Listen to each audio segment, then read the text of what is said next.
Happy Sunday, everybody. Welcome to episode 65 of the weekly comic wrap up. To my Canadians, my fellow Canadians, happy Thanksgiving. I know it's the eve, but man, I'm all like stuffed. I don't know if you guys started eating all weekend, man. The festivities. Had my kids' birthdays yesterday, both kids, and holy cow, my house was filled with chaos, food, and booze. So we were good, made it through. But yeah, happy Thanksgiving to everybody, my fellow Canadians. Hope you guys have had a great weekend. Enjoy yourselves tomorrow. Enjoy that turkey. Lots to be thankful for this year, especially as comic collectors. Man, it was a good year. I think it's a good year for comics. But before we get into tonight's show, guys, I do want to let you guys in on a little something I spoke about last week. So simple reminder. Doing a giveaway, guys. That's right. Michael Baker is giving away these two awesome slabs. That it's going to go to one lucky winner at any point within the month of October. So you could possibly even win this tonight. It might take place tonight. It might take place next week. Who knows? Whenever we feel like sounding that horn and giving it away, it's going to be given away to one lucky winner. So best of luck to everybody. Like I said, this is not one of those subscribe to my channel or celebrate an anniversary. No, this is a simple thank you to everybody who's been rocking with me for 65 episodes. So I appreciate you guys, and shout out to Michael Baker for the giveaway. And one last thing I want to talk about. This might be the last episode of Weekly Comic Wrap Up, guys, on StreamYard, not in forever. It's just on StreamYard. I gave a little bit of suspense there, but StreamYard's charging like, I think it's $60 US, or sorry, $50 US, which is way too much per month. So I'm going to shift over to another platform. So just so you guys are aware, if you notice changes next week, that's because I switched platform. So sorry, StreamYard. It's been a good time, but the fees are too crazy. So is what it is. But all right, enough about the channel, enough about me. Let's bring in the man who kicked off this channel with me, Pacino. ¿Qué pasó, bro? What's up, man? Doing good? You? I'm doing good, man. Like I just said, you are first and last stream on StreamYard. That's the way I wanted to do it.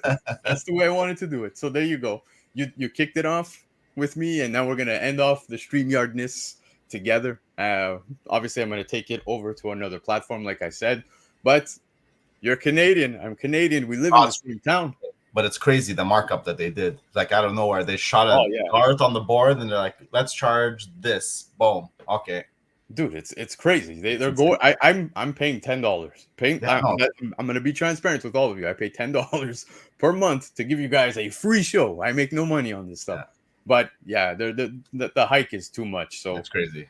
Found another platform, and I appreciate some suggestions that are coming in as well. And people DM'd me saying, "Dude, you might want to check out this platform, that platform." It's too much. The whole $50, whatever. I think it's 46 to be exact.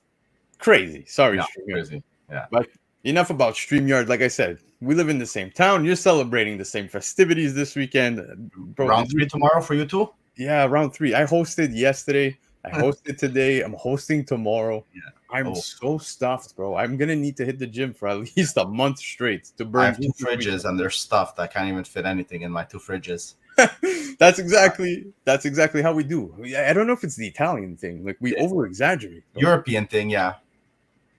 Dude, just yesterday, kid's birthday party, there was pogos, chicken nuggets, sandwiches, pizzas, you name it. I had no idea what was going on, most importantly, like I said. But then today, lasagnas, the shells with ricotta inside, salads, there was meatballs, turkey, there's calamari. I don't know what's going on. What's going on.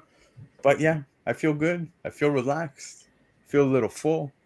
And I feel ready to talk about comics tonight. We haven't had the opportunity to do that in quite some time. You've been doing your own thing. Busy man. You're now a father of 2, bro, since the last time you hopped on. 2 under 2, yeah. Yeah. How does that feel? Huh? Chaos 24/7. It's rough, bro. It's rough. Yep. I had to stay a week for work out of town, and I caught up on a lot of series. A week alone in a hotel room, let me tell you. Yeah. No kidding. So please tell me, if we're talking series, are you watching The Penguin right now? I am not.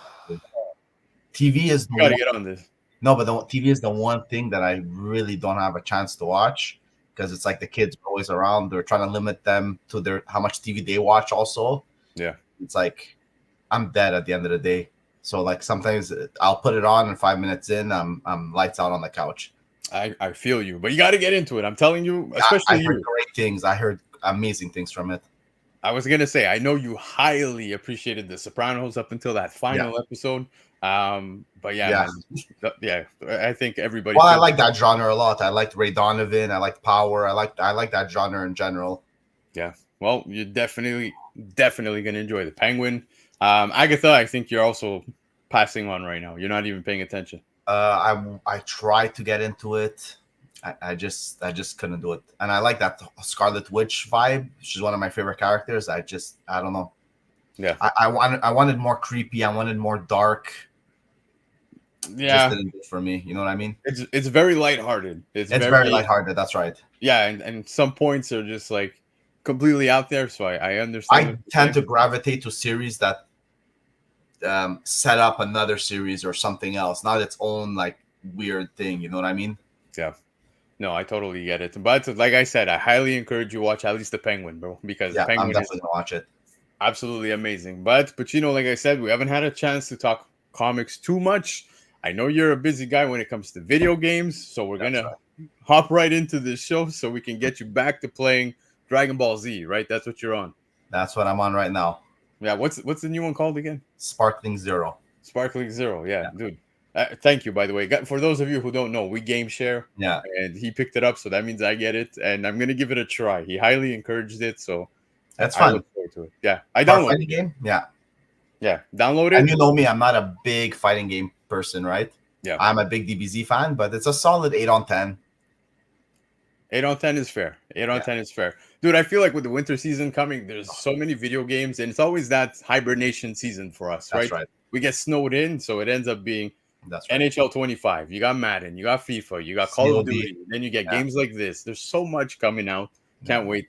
Call of Duty, I think I'm gonna go heavy this year. I say that every year. I always do the same trap, but this year I think I'm waiting for Path of Exile 2. That's the game I'm waiting for. Yes, that's another big one this year. But anyways, all right, let's get into it. We're gonna get into the FOC first, but before we do, shout out to the chat because Derek is here. There's a hospital 3 blocks south of here, or is it east? I can't remember, but I'd run saying happy Thanksgiving to all of us Canadian bros. So appreciate you, Derek. Nothing but love. And speaking love, well, love for comics is in the house. So love, nothing but love for you as well. So appreciate you being here. I hope all is well with the truck, bro. I haven't seen any updates on your posts and stuff like that, but yeah, man. At least you managed to get your collection, so that's big. Michael Baker, Canadian Thanksgiving in October. I'll never get used to that. Same, dude. I get annihilated. I have both kids' birthdays, then I get Thanksgiving, then I have my brother-in-law, then my wife, all in 1 month. All in 1 month. Throw in a wedding next weekend and a Halloween. Halloween, dude. Halloween costumes are crazy expensive. I took my kids, my wife, and myself. You're gonna die when you see what my wife is gonna be for Halloween. By the way, she's she got an inflatable Baymax costume. Oh shit, that's hilarious. Nice. Absolutely hilarious. She took a picture just sitting at the table with the kids. Wearing it? Yeah, I'll send it to you after. That's amazing. I always wanted to buy that T-Rex one, the inflatable T-Rex one, and just like chill at the table and wait for my wife to come home. But yo, 4 costumes, all right? It ran us almost $400. Yeah, it's crazy. It's nuts, man. Absolutely crazy. But I think mine, you're gonna be impressed. I'll send you. I'm not a big Halloween person. I'll be honest with you. Stop. Yeah, I'm not going for scary. My son picked. I don't even think I dressed. I can't remember the last time I even dressed up. Crazy. You have to do it. You have kids now, so do it. We got Lefteros, man. Lefteros is in the house. What's going on, bro? Guys, the FOC list of last week was the biggest FOC list ever on the show, and let me tell you, this one is a clear runner-up. Lots of good stuff to look over on FOC this week, so stick around. It's going to be a lengthy, but last week was insane. Yeah, looking forward to that. You got Amedi in the house. Mehdi, appreciate you being here as well. Mehdi, if you guys are looking for somebody who cleans, presses, and submits comics, you could check out Mehdi as well. He's located here. He does cards too now, too. Does cards, yes. Look, we're gonna talk some stuff related to grading later on. I don't know if you saw some of the magazine stuff, Yeah, some of the I did. PS Yeah. PSA stuff, but we'll get into it, man. There's some fun talks to be had for that. Speaking cards, though, Steph's Comics is in the house, man. Steph, Always. always Always. appreciate you coming to hang out. His Instagram is on fire, guys. If you're not already following him on Instagram, the guy is posting nothing but bangers, absolute pack rips, full. Dude, the guy's buying blaster boxes. He's buying Yeah. everything. Yeah. Absolutely nuts. I actually picked up the Tim Hortons hockey cards. Yeah, me too. Yeah. I have a coworker, he buys the whole box. He goes there, he orders 200. Oh, jeez, man. That's nuts. Yeah, Absolutely it's nuts. nuts. There's no return on that, though. No, there's no It's, return on it. But he's yeah, had every set since I think like 8 years running. So it's crazy. yeah. Absolutely crazy. But AOA is in the house. My brother AOA, man, I appreciate you being here in the chat. Always linking up everybody's, handles. Look, as you can see, absolute gem. So I appreciate you being here, man. Who else we got here? Yo, Lidman's in the house. Lidman, yeah. What's going on, Lidman, man? I appreciate you being here. Last week's guest, man. Paul in the 619. Guys, I can't stress it enough. If you're not already subscribed, please do so. Please do so, because the man, I had a great time. I had an absolute blast. Paul's a gentleman. Go subscribe. Show him some love over on his channel. Hope to have him back real soon. Comic Ozzy, bro, you too, man. It's been a while. We need to get together. But happy Thanksgiving to you and your family. I know you're Italian. You're rocking all kinds of pastas this weekend, turkey, you name it. So nothing but love to you and your family, bro. Happy Thanksgiving. Another fellow Canadian here. Anthony's in the house. Reference Point Podcast, guys. Go show them some love, man, because they're one of the best. I enjoy watching all of their content. Chia Pets, well, I was talking best. Now we're going the complete opposite. But Chia Pet is in the house. Appreciate Chia Pet. I say that, but he is currently the best, I believe, in our fantasy hockey. Yep, and even football. He's winning right now versus Leftero, so he might take the number one spot again. He's got a horseshoe. It's a horseshoe. He doesn't know. I gave up on fantasy football. Well, Yep. not in that pool, but in my other pool, it's like injuries after injuries. Like I have my bench and my starters are all injured. So Yep, it's a mess. But Hyper Combo Comics, speaking messes, is in the house. So appreciate Hyper. That's right, the Super Mario Brothers, bro. I think it's a dead giveaway. If we're the Mario Brothers, who are you? Who am I? I have to be Luigi here, no? You're Luigi's the older one, right? Luigi is the older one. That's right. Yeah. So then, you're Luigi and I'm Mario. So there you go. Okay. I'll take the L. Should have given. We should have saved you for the Halloween show. That would have been good. Yeah, sure. That would have been good too. Yeah. BC pulling a Michael Scott. I took her to the hospital and doctors tried to save her life. They did the best they could. And she's gonna be okay. Dude, man. Tell me you love the whole Michael Scott character, right? Bro, The Office is my favorite comedy of all time. Yeah, I think I could go back and watch The Office a trillion times. I used to literally watch The Office from season 1 to 10 and just restart season 1 and just continue it all over again. It's one of those only shows where I wish there was like just a setting on Netflix, play any random episode from the 10 seasons. Like Spotify Shuffle. That's right, exactly. Yeah, it doesn't even need to make sense. Just make it so good. Make it roll. Love it. I have Seinfeld second, but The Office is just too good. I love that. That's a good idea, by the way. I'm sure there's got to be a setting for that. But Patent pending. Comic Sheik's in the house. Fellow Kingpin, for yourself, for myself. So I appreciate Comic Sheik being here. But guys, Comic Sheik also has his own channel. So click on his little name over here, his icon, or whatever it is that can get you to his channel. Go check him out because he's dropping some awesome content. He's actually done a spoiler-free review just now today that dropped regarding Absolute Superman. So I haven't checked it. I'll check it. If you guys are curious, definitely go check it out, man. Comic Sheik, he is so informative and passionate about what he does. So nothing but love for Comic Sheik. Another gentleman I hope to get back on the show sometime real soon. Derek's in the house, man. What's going on, Derek, brother? Appreciate you being here in the chat tonight. Happy Thanksgiving to you and your family as well. I know you're a Canadian, so you are enjoying. My wife's talking about not being able to wait for the turkey tomorrow. She's making it, by the way. Oh, it's in the oven already? No, it's not in the oven already. She's waking up bright and early to get that ready for supper time. The stuffing, stuffing's being done. My mother-in-law is taking care of that. So I'm pumped. I'm pumped. Like I said, I'm gonna need to hit the gym for another month. Guaranteed. Guaranteed. She's winning Halloween. Yes, she is with the Baymax. Yeah, dude. You know what? I'm gonna show you guys because it's just too good. It's too good. I'm gonna find a picture of just her with the Baymax, dude. I'm telling you, I saw the costume. I didn't believe it. The worst part is that she had issues when she went to buy her first costume. It didn't pan out the way she wanted it, and so she. I'm sorry, guys. I'm just laughing, but here I'll go. No, that's good. That's good. It is too good. It's too That's good, man. So yeah, that's what I'm gonna be walking around with on Halloween. good. That's my date for Halloween. I love it. I Yes. thought she was gonna be in her in the regular form, the white, with like the Michelin guy look. No, it's at the end with the full suit. Right? Yeah, that's I love it. amazing. It's absolutely amazing. But Phil's Treehouse is in the house. What's going on, Phil? Brother, I appreciate you being here in the chat. Got my brother Steve from Team Nerd Herd as well in the chat. Guys, go support Team Nerd Herd. Check out Nearing Nerdvana's channel, and you can check out all their great stuff. I saw them going live with the toy box stuff, but I was running around all weekend for Thanksgiving, my kids' birthdays. But I will definitely go check the replay. It's scary to watch that stuff because they really make you see some of the coolest toys, bro. And you know how we can be. You and I are suckers for shit like that. Complete suckers. I suffer from that heavily, yeah, bro. Yeah, you man. This behind me.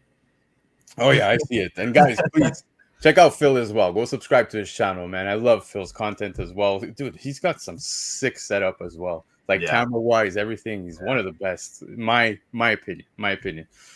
Speaking best, Guy Forge. Guy, I thought of you today. I was eating lasagna. I'm eating and I'm going through my plates. I'm like, something's off. And I realized I forgot to send you pictures of all the food.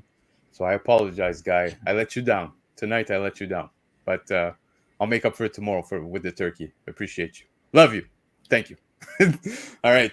Who else we got? JF is in the house. JF, my brother, appreciate you being here. Speaking Guy Forge, I believe he's a Cowboys fan. You saw what happened? Ooh, yeah. You saw what happened. It was rough. It was rough. Sorry, Guy.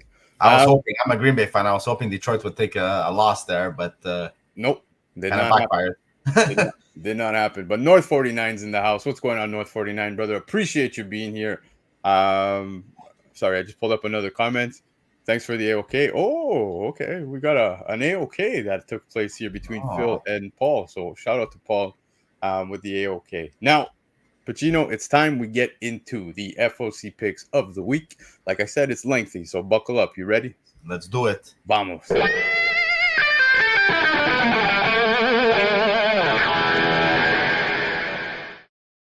All right, guys. FOC selections of the week by none other than Lefteros. That's right. Lefteros putting in the grind to make sure we know what's happening in comics before they even drop. Now, I just want to put out a disclaimer. All the books we're going to talk about on this FOC list, you guys pick up the ones that you think are worthy of picking up. Nobody's telling you to pick up every single one on this list, just putting out the information. So if you're in the United States of Canada, and you're of America, the United States of America. Might be soon. Yeah, apparently. If you're the United States of America and you want to get some of these books and you need a shop, go visit comicnation.us, where you have already 15% off of the cover price. Get an additional 5 by using the discount code Black Crown. And if you're in the United States of Canada, if you're in Canada, go visit comiclegion.ca. 20% off already on the cover price. You can get yourself an additional 5% off of your first order by using discount code ENLIST. So, Pacino, FOC selections, week of October 14. Let's kick it off with the all-new Venom #1. Here we have the main cover, and we're getting a new series featuring an all-new Venom whose identity has yet to be revealed. Although, I think we've got a hunch. I think we know. I think we know. Yeah. You want to say it or I say it? Go. You can say it. Luke Cage. Luke Cage, 100%. Yeah, there's so many things leading that way. Just the symbol, everything. It's just leading that way for sure. Yeah. Well, I'm looking forward to it. If it is 100% going to be Luke Cage, I think it's going to be a very interesting take on the character as a whole. Seeing him as the host now for Venom. we'll see if it pans out. You know what I mean? I'm Well, I giving hope it. they do. I hope they give some sort of backstory how he becomes the host. Not that like it just shows up Oh, out of for sure. nowhere, and But Al Ewing's usually very good at stuff like that, so I have faith in it. I'm not worried, especially now with the whole Venom War stuff going on. That's right. It's gonna end off properly to set this up. So Yeah, that makes don't sense. don't be surprised if we start to see something take place within Venom War prior to this. Well, That's it's Al Ewing on Venom War 2, right? I believe so. Yeah. Yes. Yeah, so it makes sense. Yeah. So yeah, there's that, but don't just trip out over this cover because Paul, There's I so see you many. saying, yeah, this is a dope Venom cover. There's a lot of good ones, but man, This Stephen, one's great. Stephen Platt is just he's coming into like Yeah. I find 2024, bro. This guy's hitting Oh, this banger, guy after banger, after banger. this year everything he's touched has become a banger. Yeah, There's dude, there's also this version that's not an incentive. Yeah. Which is probably the route I'm going instead of Yeah. spending money on a 1 in 100. But this is one that if I had the budget for the 1 in 100, just not to see that because it's pretty big, the Venom logo on this, the all new Venom. So it's just a gorgeous cover. Oh, it's sick, dude. And like I said, Platt's done so many great covers. Literally, like I think it was last week, 2 weeks ago, he had the Amazing Spider-Man issue there where everyone's on their cell phone, even Spidey hanging on. No, he's great. So much. Some people they just can't nail the symbiotes, even though they're great artists. But this one nailed it right on the head. Dude, I couldn't agree more. But yo, shout out to Hawk who's in the house, brother. Appreciate you swinging by to come and see what's going on over on this channel. Hawk also suffered some of that pain through StreamYard, and I know he's doing his thing as well now. So shout out to everybody who's found a new platform to switch over to, because yo, I still can't get over StreamYard's nonsense. But anyways, that's also a nice info out about this book. Yeah, I'm about to highlight it, but yes, Platt for president. Lefteros is saying this Venom will be on a foreshadow variant and maybe in Venom War issue number 4, but for sure number 5. So FOC next week, but comes up before this number 1 FYI. So appreciate that additional information. But yeah, I said it when the news dropped about the possibility of it being Luke Cage. Guys, if you're speculating at all when it comes to Venom or who's the new host, etc., start keeping up with Venom more as it is right now. You might want to look into some of those additional tie-ins as well. There's a possibility, and it's almost for certain we're going to see something take place prior to this. It's not going to kick off with here's the new Venom. You know what I mean? So, but look, we've been through this how many times in the last few years? Don't speculate too hard. Yeah, no, absolutely it's just fun. And it's great to see like other characters become Venom. Agreed. Totally for myself. But Kenneth's in the house. Kenneth, how's it going, man? Appreciate you being here. Ever so awesome. Katie's in the house. K-pop junkie, guys. Go subscribe. Show some love. K-pop, Katie, guys. We're in the last days for both of her. And she's in like so many categories for the Comic Book Community Awards. So if you haven't voted, please go support Katie. I want Katie to win everything. Even the best spec. Take it. I don't want it. Yes, nothing but love for Katie. So appreciate you being here. All right, let's kick it off with the next book being Power Rangers Prime #1, which I know for sure you're going to be picking up. But what's cool about this is we're getting an all-new universe, guys. Yeah. This is the cover A. There's a new Power Rangers universe featuring a brand new cast of characters. Now, we've seen, obviously, in 2024, it's safe to say a lot of universes have come about, right? With the Ultimate Spider-Man's Ultimate General. Even just in the Power Rangers, they tried to do that spin-off with the kids on the. It didn't really hit, but Flores has been on the main run for a bit, so that she learned from, let's say, the GOAT. Yeah. From Power Rangers, so it's good that she probably has creativity free reign now, starting with new characters. And hey, the suits are gorgeous in this one too. Yes, absolutely. The suits look amazing, but there's many covers that are amazing. You saw that Red Ranger 401 there. I forgot who did the cover. The Bond guy. Yeah, I can't remember it either. But I'm actually didn't order that one. I just ordered a main, this one here, just for a read. And I'm waiting for a Green Ranger one to show up. That's one I'll definitely order. Yeah, absolutely. I'm surprised it didn't get red because I figured you might want to get a Green Ranger, White Ranger, Red Ranger. You know what I mean? Get the Italy flag rolling.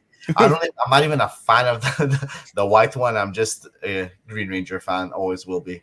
Yeah, I found it strange though, because that foil is pretty much the Red Ranger from the regular universe that we've That's all right. known our It's whole not lives. this right. Yeah, exactly. So it kind of felt like it had nothing to do at all with what's taking That's place. right. They should have put the new suit in there. Yeah, but Melissa Flores killing it on Yeah. everything when it comes to Power Rangers, in yeah. general. So yeah, I'm totally picking this up. Like I said, we got Ultimate Universe with Marvel. We have the Absolute Universe happening with DC. We've got so many new universes that came about. The Ghost Machine. There's so many cool things happening within comics.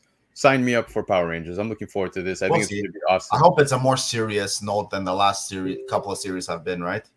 Yeah, well, that's exactly it. We'll see. I'm definitely going to pick up the first issue, and we'll take it from there. But Darth Lopez is in the house, man. Yes, I agree with you that AOA, best wrench in the game, man. Guy plugs absolutely everybody. So, guys, we should all drop AOA's link. Go, somebody grab AOA's link and drop it in the chat. Subscribe to him, man. Just give him love back. But yeah, man.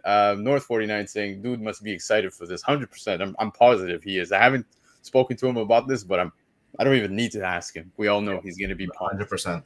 Yep.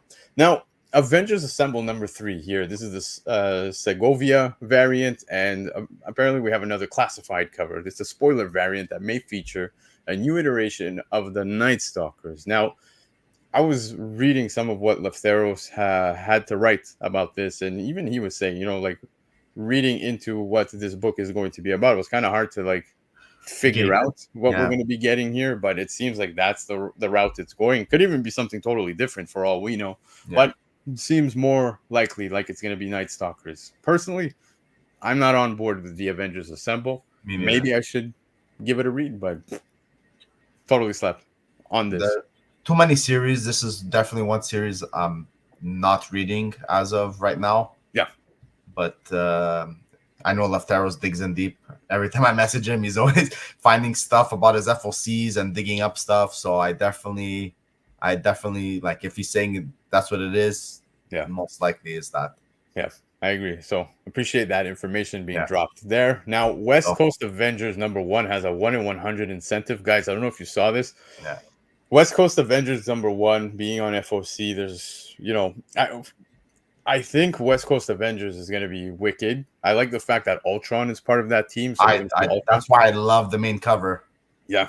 With him standing in the middle with the team, sort of around them, kind of a thing. Yeah, dude, it's going to be awesome. I'm looking forward to that. But on West Coast Avengers number 1, the 1 in 100 incentive, you got a Firestar variant. I think Artgerm did a great job on this, but I agree with you. I think I'm going to go leaning more towards the other covers that are available at Covrprice. I just want to see VOLTRON. I was always a big VOLTRON fan. Yeah. As one of my favorite villains in that Avengers universe, he was definitely up top tier for me. Yeah. So it's going to be a great times. AOA plugging his own handle. Come on, chat. Come on, chat. Do us one better. He deserves more love than this.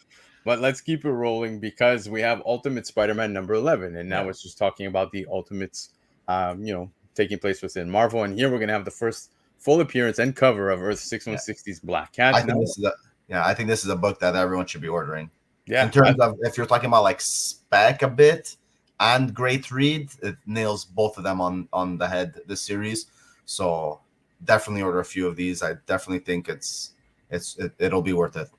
Yeah, it almost feels like everybody flocks to Black Cat. They just regular fans, Spidey fans, all really enjoy Black Cat. Felicia Hardy, excuse me, I do as well.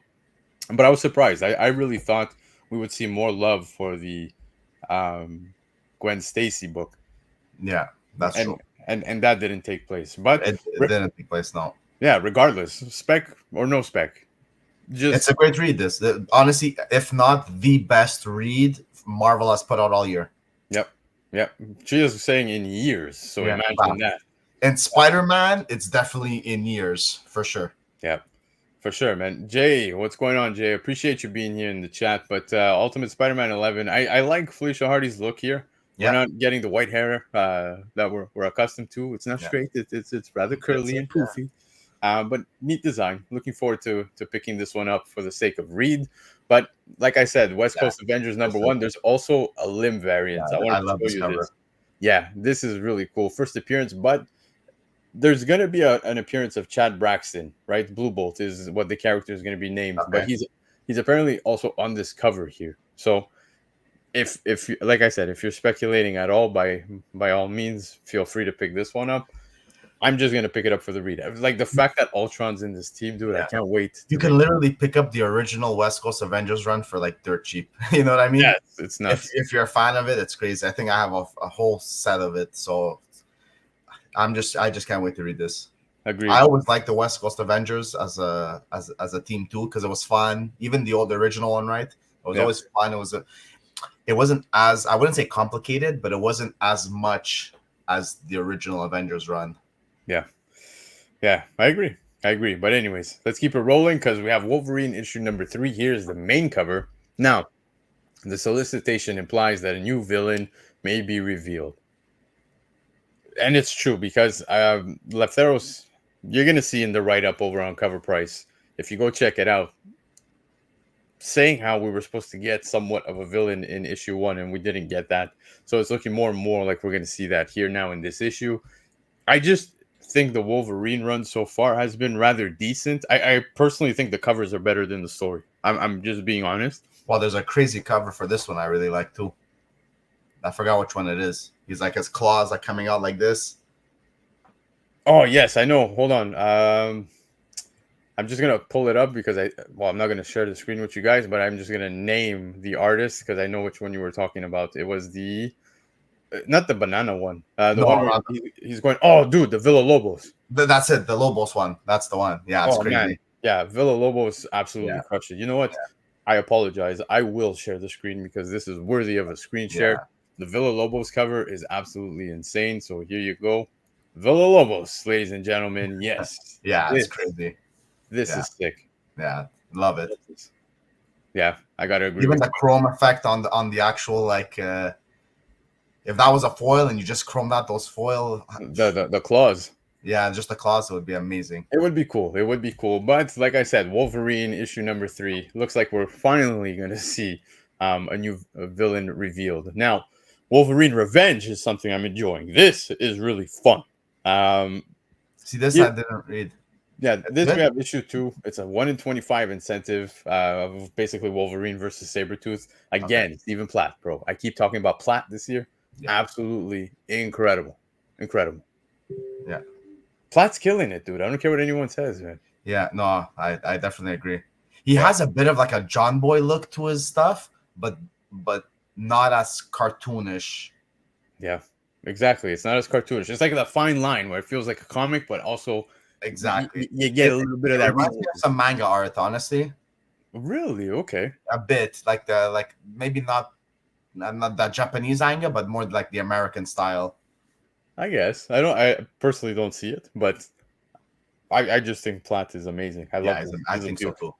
Beautiful cover. But anyways, we'll keep it rolling because Batgirl number 1, the cover D right here. This is a pure cover grab. It's a foil, Batgirl foil variant, cover depiction by Art Germ. I don't know why. Chat, if you feel this way as well, let me know. Those of you catching the replay, I feel like I've seen this cover before by Art Germ. I was just about to say that. It looks like I've seen this cover like 5 times. It just feels that way. I looked at him like, what cover came out that had this? Because I feel like something had this already. But Batgirl's back. We got issue number 1. Archer, yeah, it just feels rather familiar. Trev is in the house. Trev, what's going on, brother? Trev, I believe you're going live this week, right? You're going to go live at 10 p.m. Eastern time. So that's I know which one he's talking about. She had no mask on that one. Yeah, okay, that makes sense. Sense. But everybody in this chat, please do me a favor. After the show, go show some love to Trev. Go check out his channel. And yeah, man, just hang out on a Sunday night where they talk some great stuff. So yeah, Trev, nothing but love. Appreciate you, brother. All right, if we're going to talk covers, bro, we got to get into Jeff. That's right. My name is Jeff.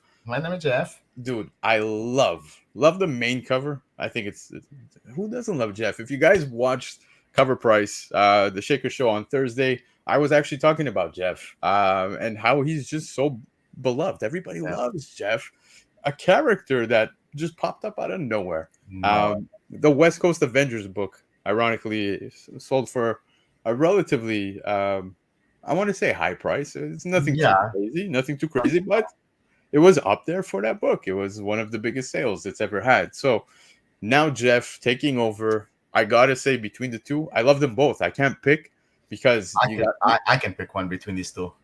I figure you're gonna go with the Inhyokli. No, the main. The main, good for Yeah, you, man. I yeah. think it's cool, bro, with the costumes on the I love front. it. I love everything about the main cover. It- You know what sold me on it? The Inha one, as good as it is, it's like I think I've seen this type of cover so many times before, whereas the other one is for me like a bit more original. yeah, I love it. The yeah, cover age is gorgeous.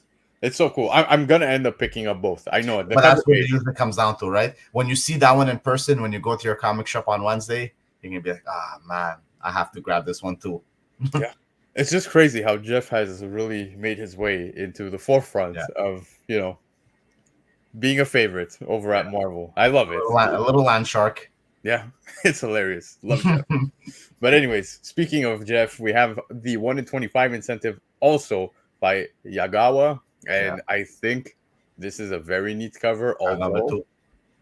I like seeing Jeff with the whole symbiote, etc., but I can't help but want those other two covers Yeah, we saw. The Inhyokli in that cover A, yeah. absolute bangers, absolute bangers. Yeah, if I can snap this at a good price, I definitely want this one too. Yeah, 100%. Theros, appreciate you guys. Yes, hit the like button, subscribe if you're new to the channel. Appreciate all of you who are tuning in. Chia Pet saying, I think the main wins, but Yeah, they both rock. slightly edges it out. Me too. Yeah. I think it's the cuteness plus That's right. Plus, the all you see all the detail with all the costumes on the side. and that he's about to get destroyed right behind him.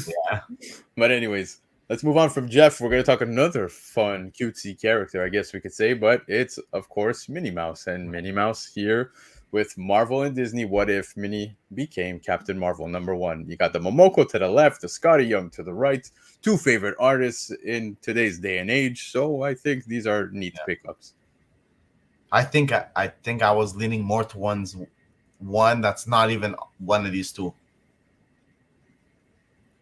Which one? There was another cover, if I'm not mistaken. I can't remember which one it was. Well, if you remember, let me know. I can't. I know there's a few for this series, right? Yeah, there's several. So there's this one. There's these two. Sorry, there's the one that is the Captain Marvel, like where she's like going upwards. That's right.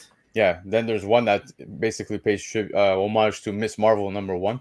I think that's the one I was looking at. Ordering. So that one's pretty cool as well. I think I'm gonna go Scotty Young on this. I'm not a big. I always say I'm not a big Momoko fan, but Jesus, Momoko killed it on this one. Yeah, Momoko's usually very hit or miss, but just that when there's so many covers and you have to like order one, that's where it really puts you into a hard position. Yeah. Like in this case, I'd go Scotty Young over the Momoko for sure. Yeah. Shout out to Linman, who's. We're gonna just circle back to the art during Batgirl #1, but he's saying it's DC Festival of Heroes, the Agent Superhero Celebration 1B that I'm referring to, feeling very familiar to that cover. So appreciate you, Linman, man. Really think, like I said, I've seen this before, so it totally makes sense. You skip this. It's okay. There's nothing wrong with that. But yeah, pretty cool. I think as Scotty Young fans, it's a neat cover for a signature, and the Momoko as well. So yeah, 100%. Yep. Chia Pet saying that the minis are fire. Yeah, they are. But anyways, let's keep it rolling, guys, because DC All In Special #1 is going to a second print with no surprise here. First appearance of Absolute Universe, Batman, Superman, and Wonder Woman. So you cannot go wrong. Besides the fact that people are speculating, and DC All In #1, I think is going to start to see a little bit of traction on the secondary market. Yeah. It started very briefly right now, but nothing too crazy. If you guys missed out on this, please, I encourage you to pick up the second print, not because of speculation, although I do think the Absolute Universe is going to be successful. A lot of great stuff coming out of this, but the concept of this particular book alone is just so cool. How, it's a flip cover and both stories meet towards the middle. It's just so good, so well done. And I think we need to give credit where credit is due. This is totally worthy of a second print, in my opinion. Although I hate the let's darken the cover and not do anything else. So whatever. Yeah, I get what you mean. Yeah. Where they just gray out something and they instead of getting a new cover, but it's been that way for quite a few while. Screw that, man. Make a cover. There were so many covers available for this. Yeah, there was. Honestly, there was so many covers. Yeah, that's true. They could have done something way cooler. But anyways, second print for DC All In Special number 1 is on FOC. Now, Hyde Street number 1 is also going to a second print. Guys, if you are not reading the Ghost Machine stuff, get on it. Hyde Street was pretty interesting. Very interesting is what I'll leave it at. But second printing of the first of an all-new character-centered horror series by Ghost Machine. Very fitting, of course, within the month of October. But if you're into that stuff, man, forget the Ghost Machine stuff in general. You're gonna enjoy this read. I think it was very fun. But yeah, second print on this one. Again, the whole color thing on the second print, it always bothers me. But hey, it works. It's a neat cover. It looks great with my setup here with the whole black and yellow. Yeah, that's true, huh? So I appreciate that. But anyways, so yeah, Ghost Machine, Chiapet saying stuff is so unique.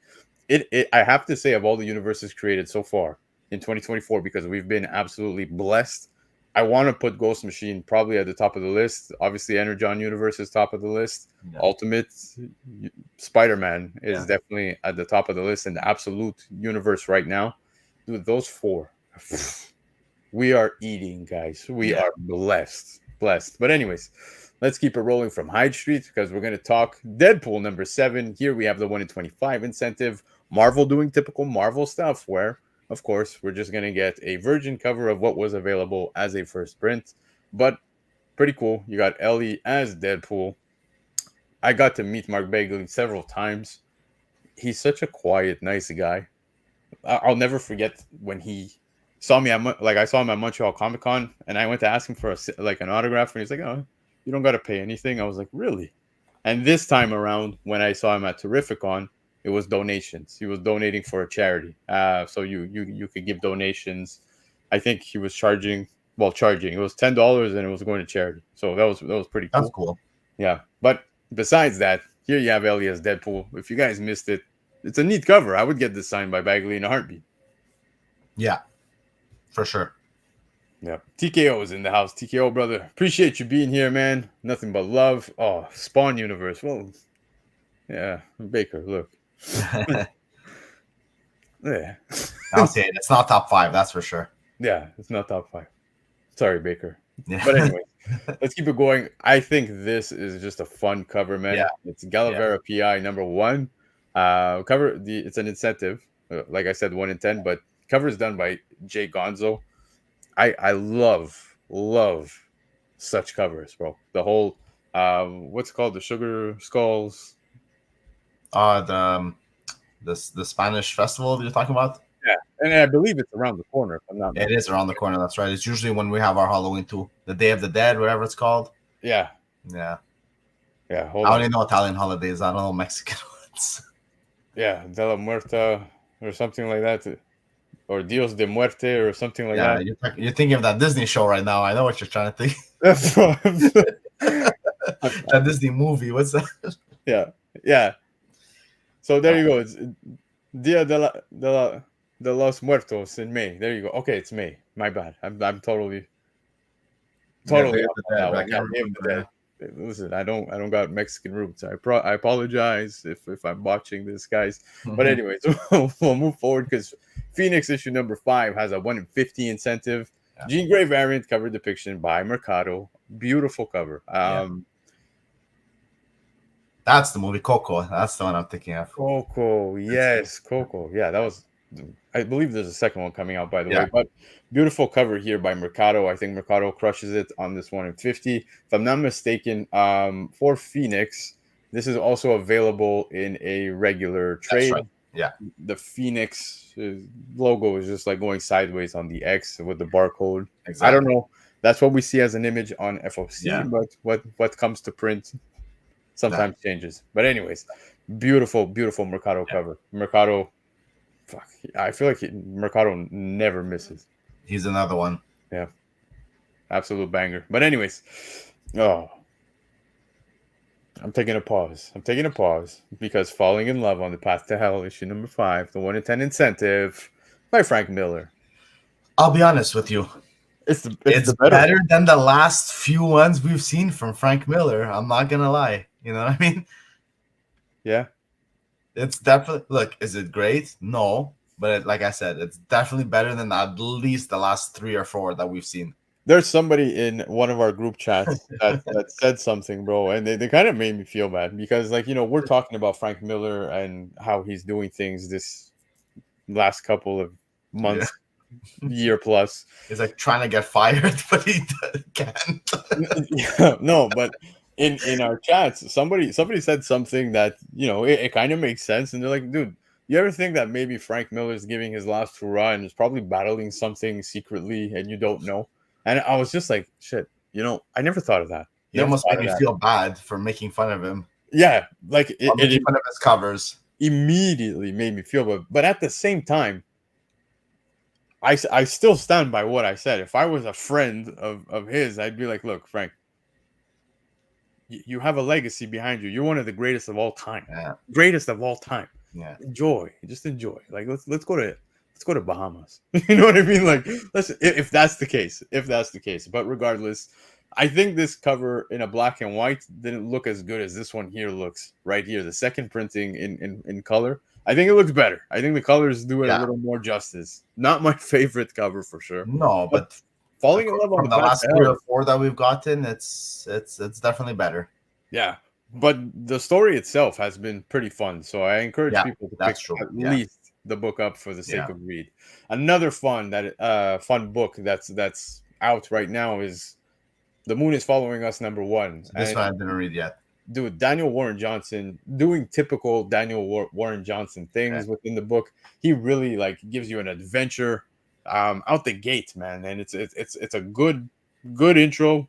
And then at the end, he always hits you with that hook, that cliffhanger. He takes you back to, like, he grounds you, and it's like shit. You know what I mean? Like, okay, now there's this involved, and it's like, what happens next?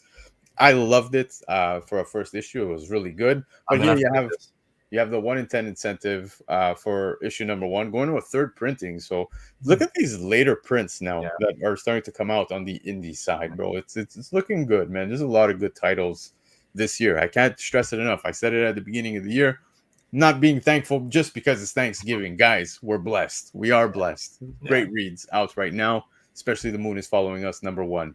This, I know you and I are going to fight at an LCS4 because Sonic the Hedgehog Knuckles 30th anniversary special #1. This is the 1 in 10 incentive, and this is a Knuckles variant cover depiction by Mauro Fonseca. He literally just screenshotted an image from the game and he just put it on a comic. That's all he did. It's such a cool cover, man. I like this. It has a retro vibe to it. It looks like I'm playing Sonic 3. It looks exactly like it. Right? It's exactly it, man. I just went through an entire Sonic birthday. I'm going to be a Sonic character for Halloween. So there you guys go. Spoilers if I didn't already spoil it. You're going to be Amy. No, not Amy. You know what's funny, dude? Here, I'm not even shitting you. There's fucking balloons all over my house. I have no idea what's happening. You have 2 boys. Why they're Amy balloons? There was girls. It came with the full characters. It came with characters. There was Knuckles balloons. There was Tails, Shadow, Sonic, Tails. For some reason, the kids were popping the Tails one. I don't know why. Bro, Tails always gets all the hate, bro. Always, and never fails. It's hilarious. Absolutely hilarious, man. But let's get back to some comic talk here. Jay saying, yeah, Frank Miller stands on legacy. That's all we need. His Marvel stuff from early 80s is so sought out after, and it's very true. Then his Batman in Sin City. Oh my goodness. City, that's what I'm saying, is he is, for me, an absolute legend within comics, if not one of the greatest of all time. It's just painful to see some of the art coming out, and I just, you know, that last one was really bad. Oh, the Sabretooth that's coming in the fucking end of the year is going to be trash. Yeah, terrible. Anyways, I don't even want to get into that. Absolute Superman #1, probably the big book on FOC this week. Now, Yeah. like I said, guys, Comic Chic, who was here in the chat earlier, I'm not too sure if he's still here, but if he's not, regardless, go check him out over on his YouTube channel, Comic Chic. He gives a spoiler-free review of the book. Those of you who haven't read Absolute Batman yet, please do so. I think you're robbing yourself if you don't read it. I'm curious to see what everybody is saying about it, and I see on social media it is heavily, liked. A lot of people are enjoying it. I love the twists. There's so many things there. If you pay attention, there's even like a photo of a young Bruce Wayne friends with like the people you wouldn't expect. Yeah. Harvey Dent, Killer Croc, all these people. That's right. It is a full different take, and I'm expecting to see exactly that now when it comes to Absolute Superman #1. Now, Jason Aaron, apparently, I love Jason Aaron, and that goes without saying. But I had seen on comicbook.com, there was a little article where he was talking about, we still wanted to keep the heart of Superman in this title, but he's pretty much like a reject completely from where he's from.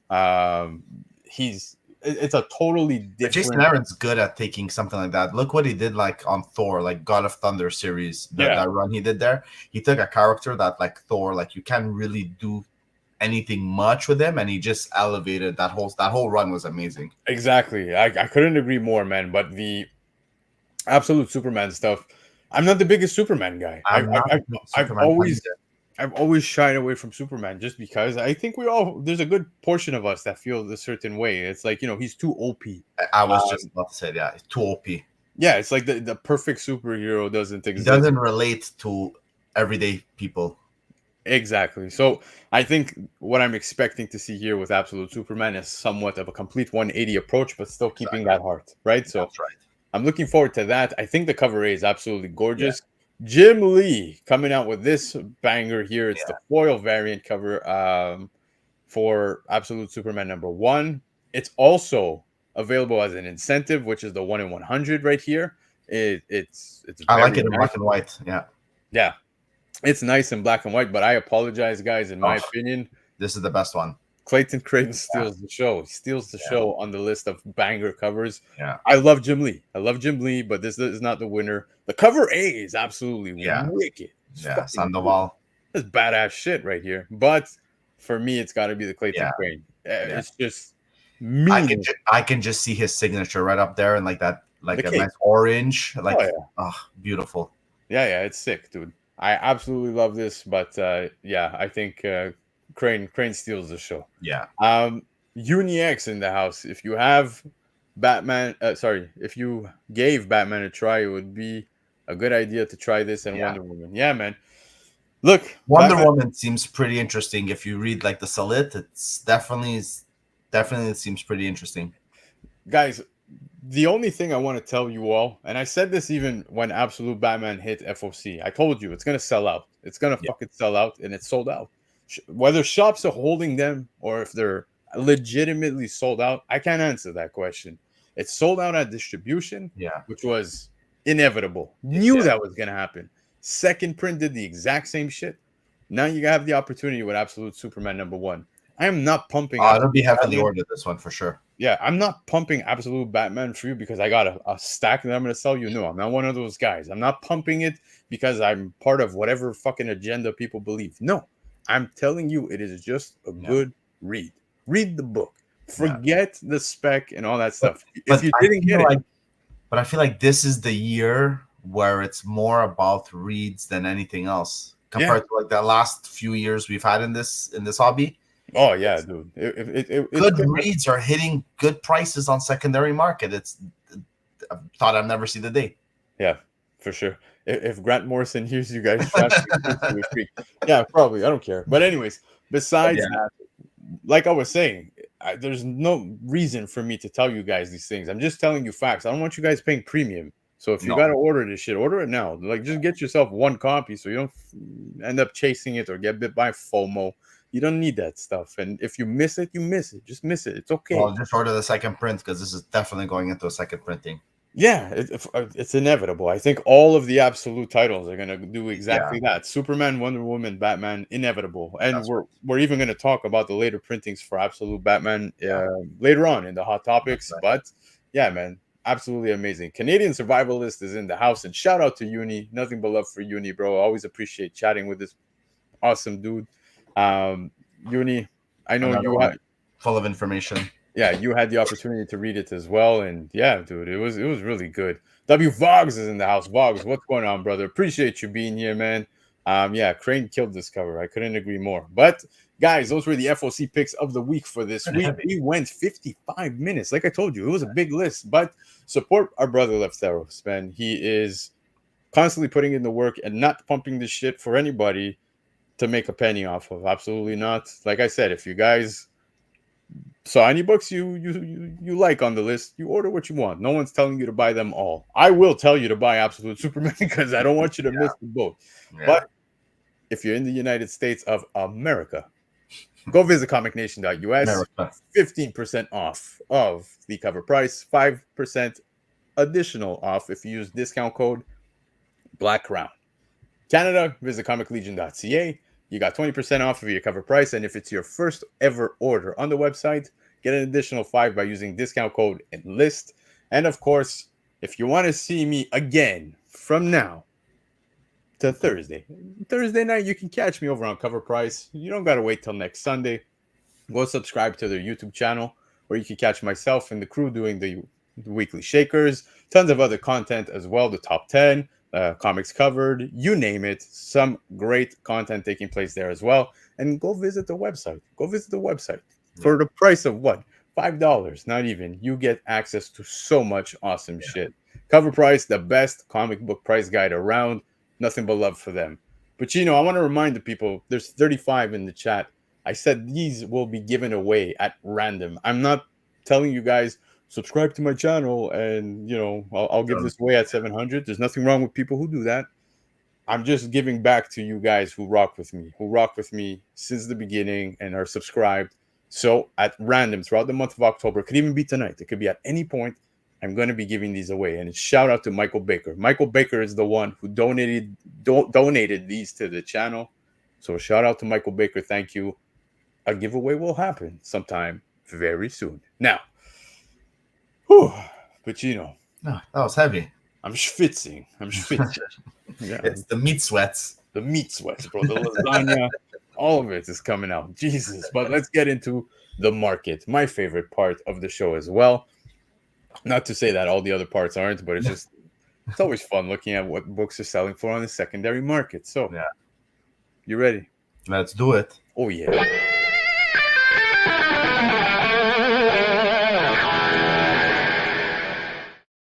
All right, guys, Market Report is where I go check out all the books that sell on the secondary market. Checking out lists like CBSI, Cover Price, eBay, Go Collect, House of Stein, Key Collector, you name it, Birdbird. I don't know where you're at. Anybody's channels, even Mr. Longshot. If, he's posting a book. I'm on IG. I see what you guys are posting. I love seeing such content. So appreciate everybody who puts in the work to do such. But a big shout out goes out to Michael Baker because there are always Baker Shakers on this channel. So let's get into the first books. Guys, it's funny because Totally Awesome Hulk #1 is a book that took off and completely crashed and burned. Like you were able to pick this up 2 months ago for like $5. I had quite a few copies and I just sold them all. Yeah, you offloaded. I remember. But first appearance of Lady Hellbender, which nobody really cares for on this book. The main focus right now as to why this even ended up at number 6 on CBSI is because we got rumors that there is a casting for Amadeus Cho. That's pretty much it. Is it a rumor? Well, yeah. Technically, it's not confirmed, so. Exactly. Now, are you going to flock to the first appearance? It was a pricey book. It's come down quite a bit, but it's still a bit of I'm surprised it's come down quite a bit, actually. Yeah, but a CGC 98 right here. $100 Canadian. Yeah. Not bad. Not bad. Definitely not bad at all. Think about it, the cost of grading with the book and a 9.8. Yeah. Definitely not a bad buy. Yeah, you factor the book. Let's say you picked it up at $10. For us Canadians, because we just... we got raped. Yeah, no Vaseline, fuck. But yeah, you add $60-$70 if you include the pressing, the cleaning, $80. $20, you got yourself a 9.8. You're happy with it. I do think it's a good buy. You got to pick these up in dollar bins. As long as they don't treat Amadeus Cho as they did Scar, I think there's a It's good. still a cool book to have, though. Like I Yeah, said, I got mine in dollar bins. I think I had like 5 copies. yeah, dude. I have copies here, man. It's just like I said. I was I sold picking this 4 of up. them for like $20 a pop, if I'm not mistaken. Yeah, $15-$20 a pop. Keep the one for myself and call it a day. I agree, man. You know, my C Left was saying this is a solid value now, Yeah. but we'll see. Like I said, so far it's still rumors, nothing fully confirmed. But yeah, I think everyone's expecting it. If we're gonna get Amadeus Cho, bro, if we're getting Sam Alexander, we have Exactly. Marvel there. We've I was got, just gonna say you're getting got that young team. Hawkeye. You're getting that young team of Avengers, 100%. We could be getting champions, bro. Who No, knows? sorry, that's what I refer to. Yeah, champions, exactly. So we'll see. We'll see. It Needs more bullet. Yeah, exactly. But anyways, Totally Awesome Hulk #1, CGC 98, $100 Canadian, came in at number 6 on CBSI. But this one pisses me off. It hurts my feelings. You wanted this book for so long, dude. It's been years that I've been trying to lock down a solid copy for a good price. Now I know what you're probably I thought thinking. I saw one at that store that posts on Facebook. No, Yeah, but I know what you guys are thinking. It's but BC Lando, what the fuck? You could have picked this up many times. It wasn't the most expensive book. I agree, but I just wanted a copy at a good price. Every time I've come across this book, it's either at a con, or it's at a show, or it's graded and it's high. Yeah, or it's on eBay, or somebody's posting it in a marketplace at a price that is just absolutely ridiculous. So no, I haven't had the opportunity. But Captain Marvel 26, first appearance of Death, first Thanos cover, CGC 96, $450, number 9 on both Covrprice and CBSI, and that is No, I ain't got the Agatha Fulmer, bro. This is a book I wanted to line up next to my Iron Man 55. Well, that's right, because we've both been Thanos fans for the longest time too. So, bro, I told you guys when I met Jim Starlin, he broke my fucking heart, man. When I gave him my Thanos quest #1, and he signed right over Thanos's face. I'm like, are you serious, dude? Like, I wanted to put this. And there's a lot of space on that book where he could have signed anywhere else. Bro, he gave me the worst joke in history. He's like, hey, you want to see how I get Thanos to look up to me? And then he just signs right over his face. I'm like, this is the dumbest shit I've could have wrote your name on the book like you did with Mr. Hyper Comics. But anyways, besides the point, like, I got my the Thanos Infinity Quest, like, and I dude, it's a square bound book, right? Like, it's a big square bound. That's right. It's not a typical comic book, so I wanted to make sure if I'm going to send one in, I can get myself a 9.8 100%. I found myself a very clean copy, and you went and do that. I was like, fuck. But anyways, weren't you looking for another one at one point? Was that the reason? Dude, the same show. I literally he signed the book. I look at Hyper, and I'm like, bro, I'm going to check out booths to see if they have another copy, because this is bullshit. Like, this is bullshit. But anyways, he did give me the finger, but he did the same thing to Swagwahaz. I was with Comic Ozzy. And ironically, Swag was at the show the year beforehand. Starlin was there, and he did the exact same thing. Ozzy had it on video. He showed me the video, and I was like, oh my God. So Swag experienced the same bullshit. Like, it was terrible. But anyways, but yeah, so there is clearly FOMO. Guys, FOMO is kicking in because Agatha, well, if you guys saw the Funko Pop leak behind the Funko Pop, it showed us that Death is in there, and it's clearly Aubrey Plaza. So yeah, the FOMO is there. People are buying this one up. I'll wait until this dies out again and go back to hunting. If you guys see deals, no one really cared. Death didn't even pop off when we had Thanos for so long in the MCU, and Death never really popped off, right? Like this book. So, dude, I was telling everybody, I'm excited that we'll get Death within the MCU, but in theory, I don't want to see Death without Thanos. I totally agree. Yeah, we need Thanos back. So if that there's no pair up of such, don't get me wrong, Death is still going to be awesome to see, but I wanted to see that. Yeah. But that love story over there that they have. Yeah. Started me too. Yeah, dude. Fuck. Anyways. But all right. Captain Marvel 26, 96, $450. Now, guys, This is a fun one because Venom Yeah. #1. It's funny, Pacino, because every time I see this book, I think of you. You're the only other guy I know that picks up these Venom #1s from 2011 like I do. I pick up every one. I Every get the time. white one, I get the orange one, I get the red one, first, second, third print, and this fourth printing is the only I one. think the pink one is the one I don't have. I was just gonna And say. it's the nicest one I was just gonna say it's the only one I have never seen ever in person. ever. Fourth printing right here, CGC 94, $219. It is a Baker Shaker. I love this cover. This is a I love sick it. one. I Yeah. love it.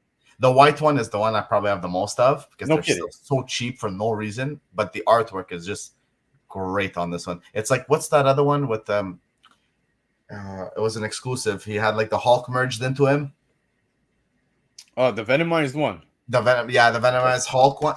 I have so many of that one too. Every time I see it, I pick it up. I think it was for Immortal Hulk. It was Immortal Hulk. That's Yeah. right. Yeah. But this cover, I've never ever seen this pink one ever. Same. I've never seen it. But in that's person. why it's commanding these prices, right? Exactly, guys. Some books I've said it The a few red times. one, so cheap, so cheap. The red one. Yeah, they're cheap. But many people say it. Most books, when people start to get that fatigue as the later prints come about, that's when you know, okay, That's you when you might be pick it onto up. something. That's right. Exactly what we're seeing here. I agree, love for sure, man. Infamous Jeb wouldn't surprise me if he had it. He probably has But multiples of this. yeah, he probably has a stack. But Christina, He's controlling the market. yeah, what's going on, Christina? Appreciate you being here in the chat, guys. Go show love to Christina back as well. Go check out Christina.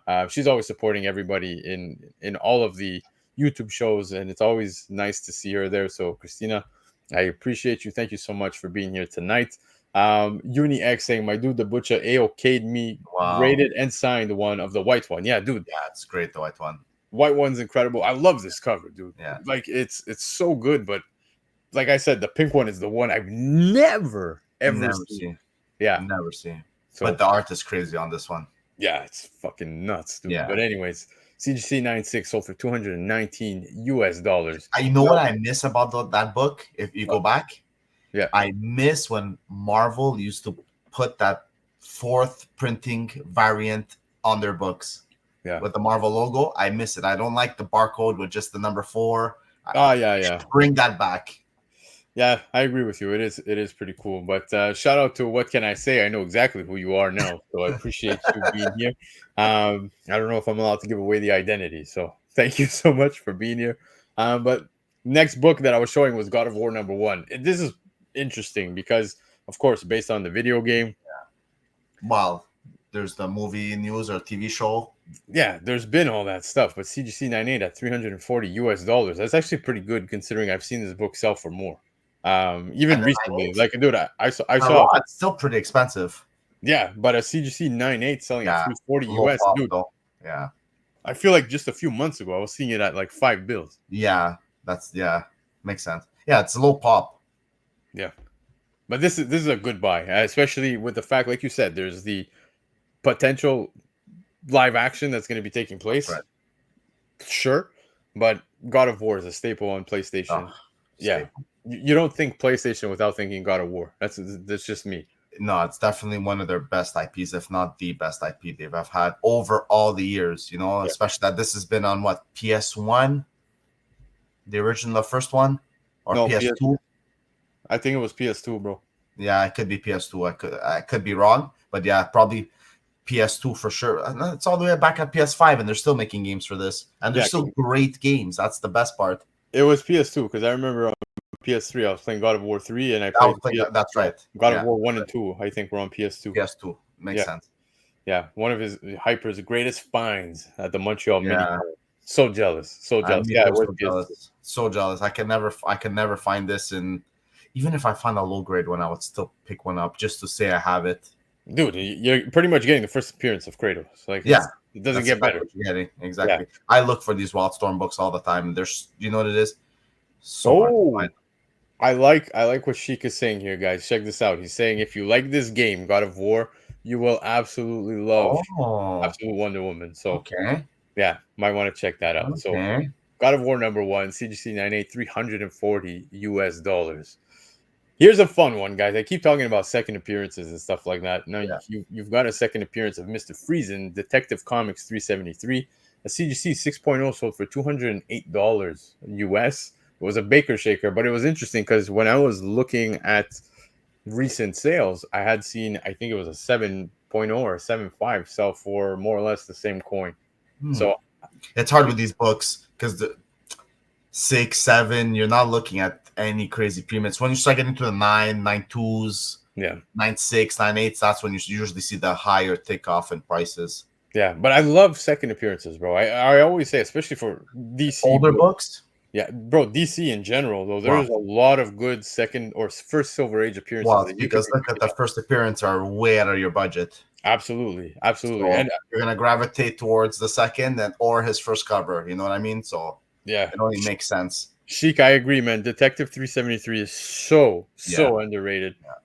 There's just, you could make a Bible worth of underappreciated DC keys, Yeah. second appearances, just books in general. Well, that's because the DCU is to blame for that. Most things MCU wise is what ticks off a lot of those Marvel Yeah, properties, right? So you're not wrong. You're not that's why wrong. I like this absolute run that they're trying to do. They're giving it new life, which is I'm very interested in. Yeah. But Uni saying shit, he has this somewhere, another AOK from my dude Thierry. So shout out to Thierry because that's a sick AOK, That's a bro. That is, sick okay, that's for sure. yeah, you take care of that boy, man. Yeah. Dan Delatorre is in the house. Dan, appreciate you being here, man. I know you were relatively busy prior to this show, so the fact you're even here, I greatly appreciate it. So thank you. But Full cover Detective too. Comics 373, guys, CGC 6.0, $208 US. I like this book. I'm gonna keep an eye out for this. That's a nice cover too. Yeah, speaking DC, guys, Teen Titans Go #1, based on the animated series. Dude, great The series. animated series was so good. It was so good, right? So even the one before the Go was the second one, if I'm not mistaken, right? Yep, The first one was so good also. yep. I CGC loved it. 96 sold for $120 US, which is pretty good. That's And pretty this one good. being a Baker Shaker. I love That's it, bro. pretty I good. love it. Yeah. Sometimes I still see the cartoons playing. When I'm like changing the channels for the Yeah. kids and stuff like that, I see this up there. I'm like, yeah, dude. But I'm it's the gonna new pull it. one. The new one's still going, or it's this one, the Go series. To be honest, no, it's well, every time I come across it, it's the Go series, and Okay. it's usually like the like later on the Teletoon stuff. Okay. Is it Teletoon? I'm trying to remember which station, but like it's the retro stuff. Yeah. I personally gravitate more towards the earlier series than this. I think it was just called Teen Titans, but the art almost looks the same. Yeah. But even the live action was really good. I really enjoyed the live action of Teen Titans. It was okay. It was okay. I didn't have anything negative to say about it. It was just like blah, right? It was like enjoyable for what it Yeah, was. I liked it. It was dark. It was good. I really enjoyed it. It was probably one of my favorite DC shows. I agree. Steph's Comics saying that he actually found this for Wow, $1. So nice that's claim. yeah, awesome pickup. But the CGC 96 is 120, so you can make some coin right there, baby. But 100%. I want to talk this book, Savage Dragon 233. It's not the first time I see it, actually. I had seen a few people posting about this, but this issue 233, I think when it comes to indie titles, of course, Eric Larson with this title, this has been ongoing for years. It's alongside Spawn when it comes to indie titles that have had a lengthy run and a very hardcore fan base.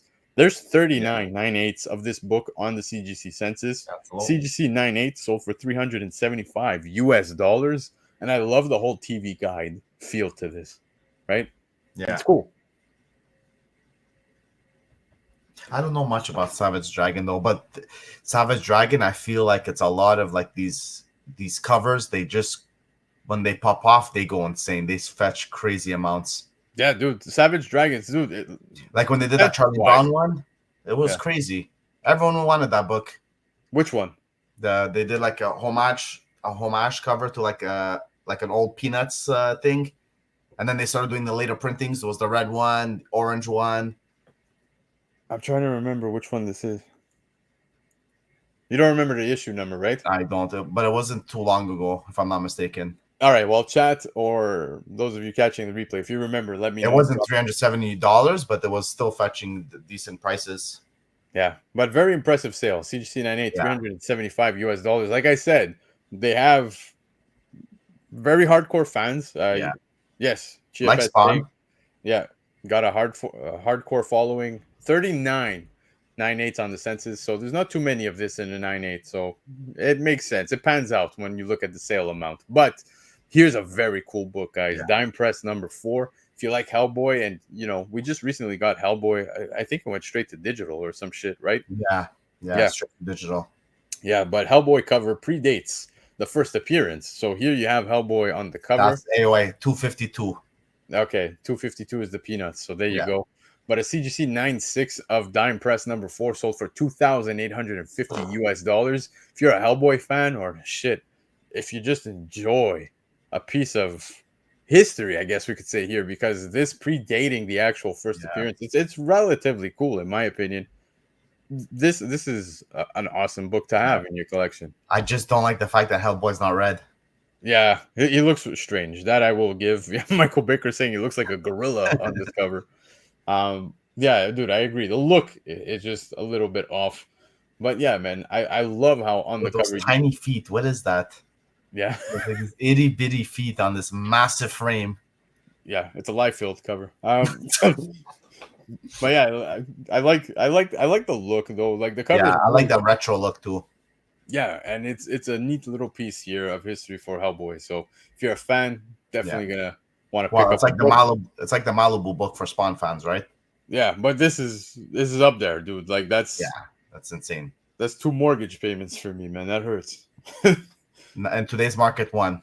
Yeah, exactly. In today's market one. Yeah, I got lucky when I bought my home. But anyways, we'll keep it rolling because, guys, in my opinion, one of the most underappreciated McFarlane covers. Incredible Hulk 345, CGC 98, $351 US. It was a Baker Shaker as well this week. But one thing I want to say is that Todd McFarlane, you guys saw the recent release that he had of his McFarlane statues, where he was paying homage to the what was the Captain America issue of ASM? Was it 323 or something like that? Yeah, exactly. Captain America and Spidey. They did ASM 301 as well. Did a bunch of them. Yeah. Now Wave 2 is going to include this right here. Yeah. So I'm excited about that. I think I saw what it looks like. It looks absolutely amazing. One thing I've always appreciated on this cover that people tend to miss is at the bottom of his left foot, you can see where it says incredible, right? Yeah, that says the incredible. Yeah, I just love it. I love that. I love the cover. I love the look. He looks very strange facially. But yeah, man, this is a neat McFarlane cover. Personally think it's underappreciated. $351 US. Michael Baker saying it was 325, the cap cover. So there you go. Marvel top 10 cover, TKO. See, showing some love on this awesome McFarlane cover. What a cover, saying Chia Pet, and then Michael Baker saying one of my favorite McFarlane covers. This gets overshadowed by Hulk 340. That is very true. Very true. But 340 is also a great cover too. Yeah, the purple background is the cherry on the top. Comic Ozzy talking goat legs. I think he's referring to the Hellboy book. Yeah. I can't unsee it now. I can't unsee it. 344 is a great cover as well, dude. I couldn't agree more, man. 344 is another good one, but I don't know. I feel like this gets overlooked for some reason. It's just underappreciated, and probably because what you guys are saying, like Michael Baker saying Hulk 340 might be the reason for that. But anyway, let's keep it rolling because we've got Berserker #1. This is the Royal Collectibles edition. CGC 98 sold for $420 US. Okay. Vincenzo Riccardi is amazing, by the way. I love it's amazing. I love his work. But it's funny. I keep seeing Berserker books popping up, man, at some impressive sales. It's mostly those exclusives, those limited to, let's say, 500 or whatever it may be. Most exclusives don't pan out. I feel like Berserker is just like it's doing well, man. There was a ton of them. Yeah. There was a ton. And then you're trying to sell your third print that got allocated and you can't get nothing for it. Yeah, right. The actual book itself. Yeah. like you said, the second print and the third print, both prints got allocated, Allocated, right? yeah. They were limited amount. They Those were going books, for like 200, 100 at one point, and now they just crashed. And it's like how? Like that should be more sought after than exclusive, really. yeah. In my opinion, I agree with you 100%. Unless you're a big fan and you're going for that signed copy that they gave, that incentive. What was it? The one in 1,000. I think it was a one in 1,000. That's right, 1 in 1,000. Yeah. Yeah. But anyways, I thought this was a neat cover, one that I didn't even know existed. So when I saw this, I was like, wow, okay. Again, another Berserker exclusive making the list. And But yeah, the story is actually pretty decent. it's okay. I don't like the spin-off that they did. The part 2 wasn't too. It started off fantastic and it sort of died out near the end. You know what I mean? Yeah. But it had legs there. It had me going for at least what was it, 8, 9 issues? It had me going, and then it started to Fade away. Yeah, started die off a bit for me. Yeah, Leftero's saying that there's a reason, and for him, he finds that boom allocations are rather sketchy in his opinion. I would have to agree there. Allocations, ratios, many things. I'm not going to get into all of that because that's an episode on its own. But yes, I totally agree with you. Uni's saying, hadn't seen this one before. I only have the 9/8 of the one per store. That's a great book to have. Yeah, that is a great book, yeah. Yeah, beautiful cover. There's so many good covers for Berserker, and it's just interesting to see. It's because there's always those rumors that they're saying that this might be a TV show, this might be that. So yeah, well, we'll see. I mean, Keanu, I wouldn't put it past him. I think, wouldn't put it past him. Yeah, it's bound to happen. But anyways, Berserker number 1, CGC 9/8, $420. Here's a fun one, guys, because Dave Stevens covers have been hot for an entire year, if not maybe more. But here you've got Seduction of the Innocent Seduction of the Innocents 3D number 1, Dave Stevens. Maybe it's Halloween, maybe it's Dave Stevens, whatever it is. You got your pumpkins there, and you got an extra 2 little pumpkins that are peeking through. CGC 9/8 hidden. Yeah, CGC 9/8, $250. Beautiful cover. I love Dave Stevens covers. I'm happy that he's getting the love he's gotten. Unfortunately, it's passed away. Exactly. Not here to pretty much see it, but it's a gorgeous cover. And I agree with you when you're talking Keanu is a legend. Yeah. One of the nicest guys in Hollywood, in my opinion. Yeah. But yeah, man, what do you think of this cover? I think it's neat. It's very fitting. I'm not surprised to see this sell in the month of October. But 100%. Dave Stevens just reminds me of what happened when I sold that those few long boxes. Oh, yeah. The guys, terrible. Just reminds me of that day every time I see a Dave Stevens cover. Yep. Very, very sad story. But anyways, neat cover. His art is something else. Yeah. CGC 9/8, $250 for Seduction. Which is still not bad. Yeah. Seduction of the Innocent 3D, number 1. I like it, man. Uni's saying it's Halloween, bro. Some Dave Stevens books are dropping down again. They are. They're coming down. They are coming down. Yeah. And I was saying this on Thursday with Laura, and Ms. Bird said he was saying they are coming down. If you are noticing, they've come down a little bit. Hey, I'm all for it. Let it come down. I'll buy them up when they're down. I ain't gonna buy them when they're at their peak, guys. Well, like I said, I sold a long box, and there was his last cover that he did. Yeah, and I checked those long boxes. I checked like 6 to 8 months before I sold them, and you missed it. It was worth nothing. I was like, okay, fine. You take this one book, you might sell it for I don't know $20. Yeah, you almost half paid the box. Yeah. And then the guy told me he sold it on eBay. It came back. It wasn't even bag and boarded. It came back in 9/8. Sold it on eBay for like $600-700. Yeah. It was JF. It was JF. But it couldn't go to a nicer guy though, honestly. So very true.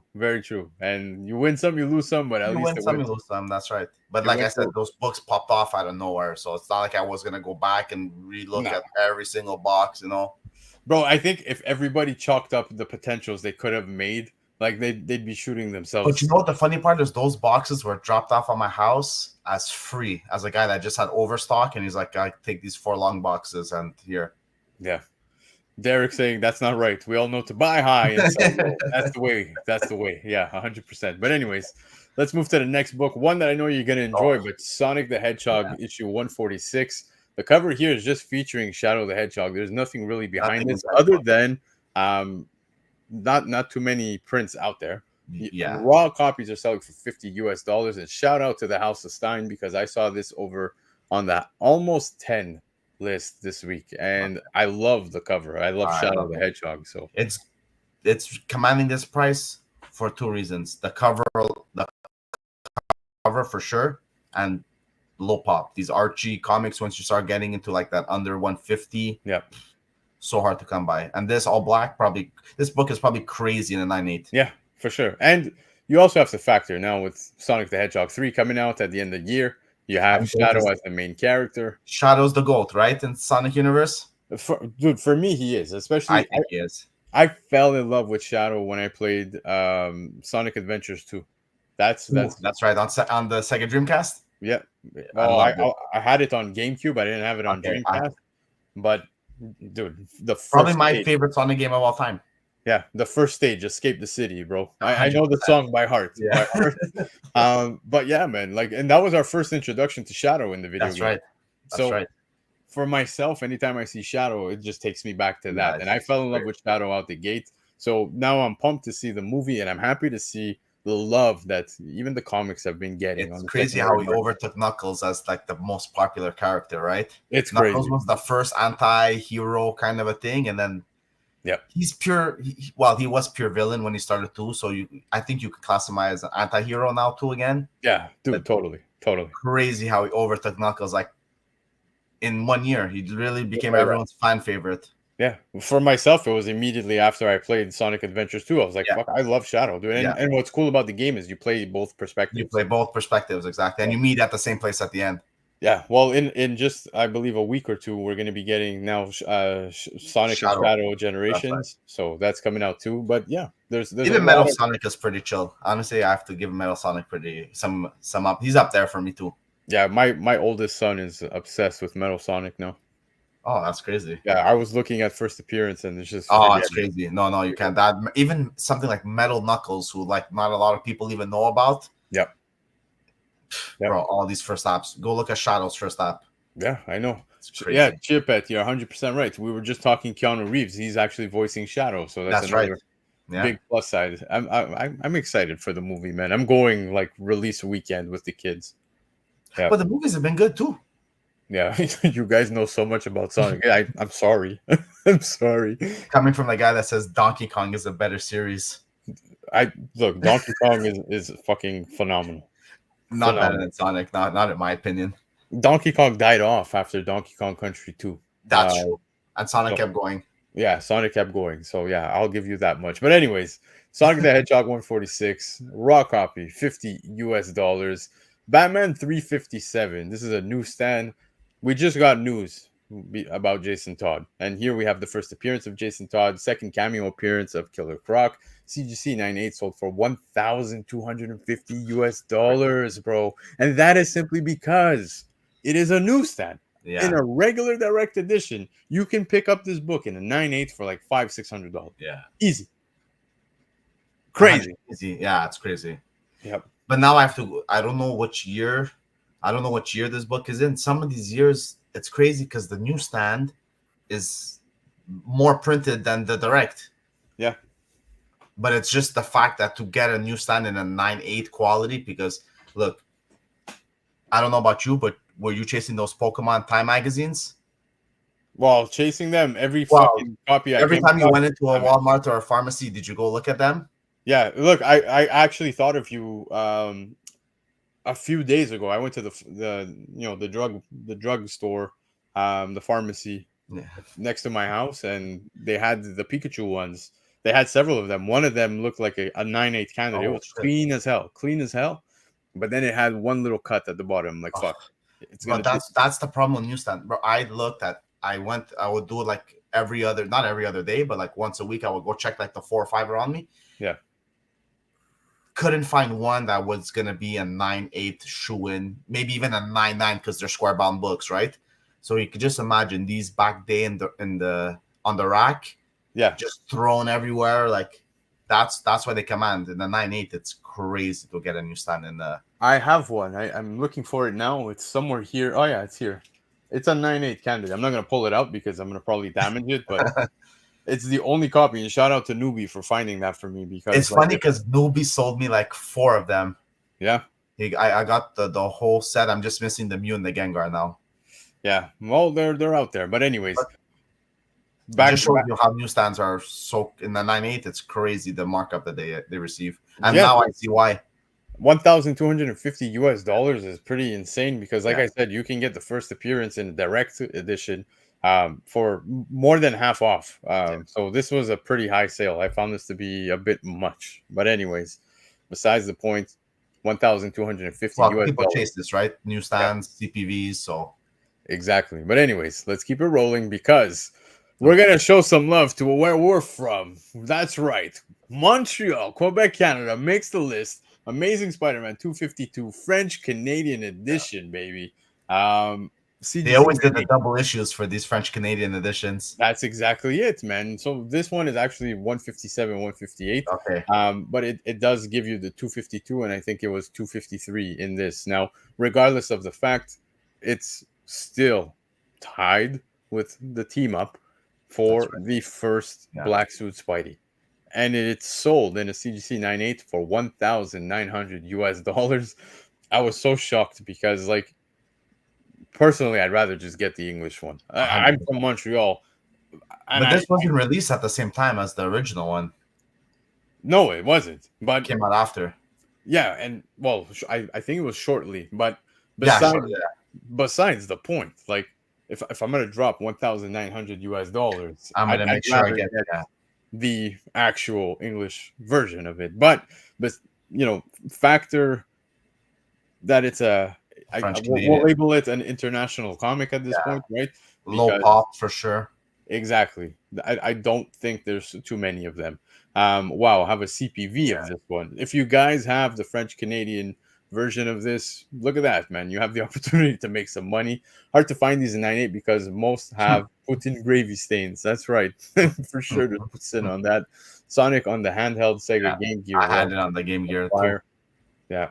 But anyways, man, I thought this was impressive. I was actually surprised. Michael Baker saying this is Black Crown Comics' favorite book of the night. It's funny how these I call them heritage editions. Yeah. A lot of them are starting to creep up to the regular prices, like the US prices. Yeah, but that's exactly it. Seeing what this sold for, I was very, very impressed. I was like, damn, this is up there because you can get a high grade for the same price if you get the actual. Yeah, I was thinking, how much does a 252 9.8 regular, not even a CPV, or probably around this price or even a bit less? Yeah, I'll tell you right now. Okay, look, Amazing Spider-Man 252. I feel like this is gonna be a long show, guys. I apologize. We're just having way too much fun. 252. Yeah, dude. Fuck, 9.2 newsstand. Somebody's asking $299. 9.4 Canadian price variant. Somebody's asking $385. So yes, Rex, that makes more about than the 900. It's insane. In a 9.8, you can pick up this book for cheaper. That's all I'm gonna say. Yeah, it's crazy. Yeah, if you want it, obviously in a newsstand, you're paying like easily $2,000. But yeah, exactly. Aussie's on the ball. Directs are about 900-ish. 900 US. No, dude, I'm seeing Canadian here. Wow, I'm literally scrolling through eBay, and I'm seeing tons. And this would be like 2,400 Canadian. Yeah, 1,900 US. That's so insane. A 9.8 direct actually sold September 29th for 1,500. So Aussie, it's gone up. 1,200 in a 9.8 direct. A newsstand, wow, sold for 2,300. What's going on? Yeah, what's going on? Guys, show some love to the ever so awesome Miss Bird City. Laura's in the house. Appreciate you, Laura, for being here.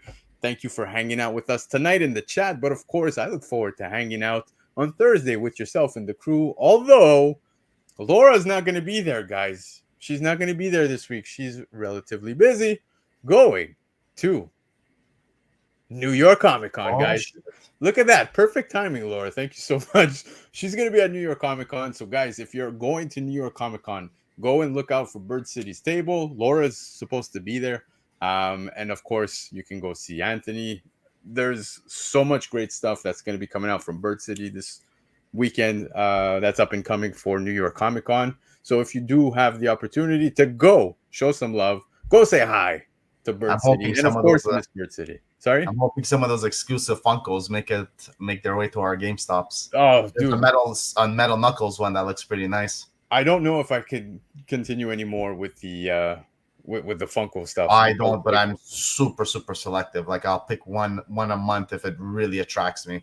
Yeah, exactly. Thank you, Laura. I look forward to that. But let's get into the New York Comic Con stuff because New York Comic Con, of course, pre-sales are taking place over on eBay as we speak. So we'll look at the first book, and it's actually Spawn #1. And this here is a McFarlane Virgin foil that is limited to 1,000 copies, and a raw sale already took place on eBay for $138 Canadian. That Baker?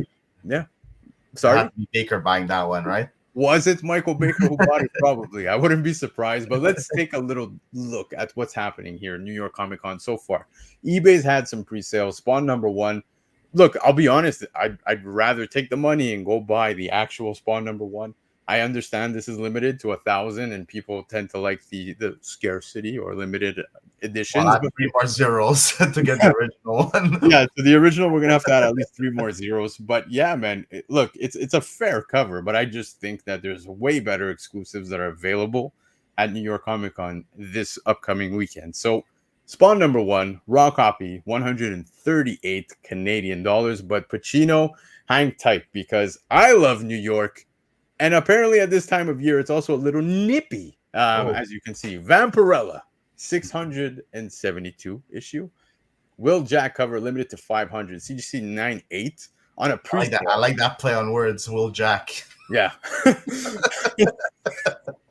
But anyway, CGC 98 pre-sale for 248 Canadian dollars. I like the I Love New York t-shirt. I know majority of the chat right now is not even paying attention to the actual t-shirt.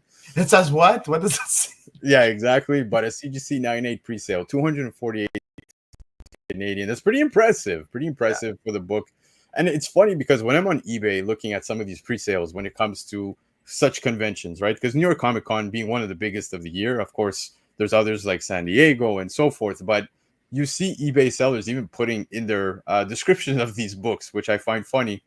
They're like, yeah, so this is how I'm doing it. Like I pre-sell the books, and based on the amount of sales, I go to the tables and buy them up and blah blah blah. I'm like, okay, that's pretty interesting. Like I always wonder, how do you know you're gonna even be able to guarantee this? It sucks that you would have to refund, the buyer. But anyways, besides the point, the sale did go through. CGC 98, $248.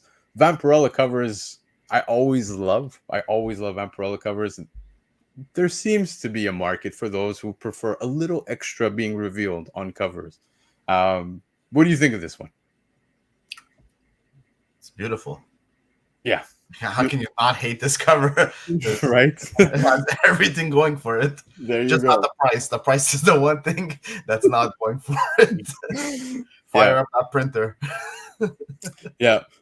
His brother is also an artist. His name is Majak. You guys, the chat is gonna. I knew you guys were gonna go off on this one, so it's pretty fun to see. But anyways, Vampirella 672, CGC 98, 248 Canadian dollars. Now, I want to end off on this one simply because I think when it comes to absolute Batman exclusives, this one is probably one of the best ones. This Akira homage cover, for sure. Yeah. I actually wish I was going to the New York Comic Con just to get this book. Like this is one of the exclusives that are available.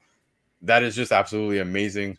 I love the Akira homage. Raw copy, 110 Canadian dollars already. Yeah. Like I said, it's a New York Comic Con 2024 exclusive. I put it up there. I put it up there as probably one of the best that is available. Yeah. And you know what? Here's how I see it, guys. Call me crazy.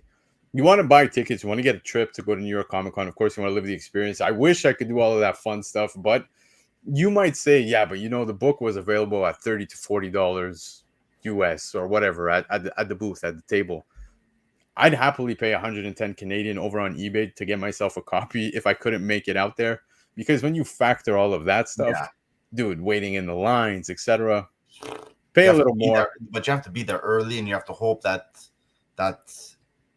a lot of people with the backstage passes don't scoop all of these things up. So there's a lot of play. You can even go there and still not get it. Yeah, absolutely. Okay, hold on. Love for comics. We're gonna have this discussion because I actually went to Copacabana very often, very often when I Bro, was I would younger. go to Copacabana also. Yeah, there was Copacabana, there was Light Ultra Club. That's right. Before Light Ultra Club, it was Extremes. But anyway, Extreme, bro. I remember when it was Extremes too. I worked in clubs for a long time. So love for comics, we may have crossed over. But anyways, besides the point, this book was actually available. I forget what website it was. I know Hyper Combo Comics was here in the chat, said he secured a copy of this homage online thanks to Marvel. Marvel, Because I know Marvel. Yeah, every Akira homage she goes after. of course, dude. Dude, it's a no-brainer. This is such a well done one as well. I love this. I wish I could have gotten this. But shout out to Hyper who managed to get it. Now all the Montreal boys are talking Yeah. clubs. I love it. I love it. But yeah, I think this is gorgeous. I still have to send in my Akira one. Every time I see this like a homage, I always like, oh, I have to send in my Akira one. Yeah. But yeah, guys, I just wanted to take a quick dive into what's available now for New York Comic Con, looking at some of the pre-sales that took place, and pretty interesting. Of course, this one being at 110 raw. You have 248 Canadian for Vampirella 672, Spawn 1 at $138. So, I look forward to next Sunday's show already to see how wild the secondary market got over on eBay. But Pacino, that was the market report, and now we're going to wrap it up with some of the hot topics because the show has been going on for quite some time. But that's because, guys, you have fun, time flies. That's just the way it works. You have fun, time goes by. So, that's Pacino, for the last time tonight, sir, I am going to ask you, are you ready? Let's do it. Vamos.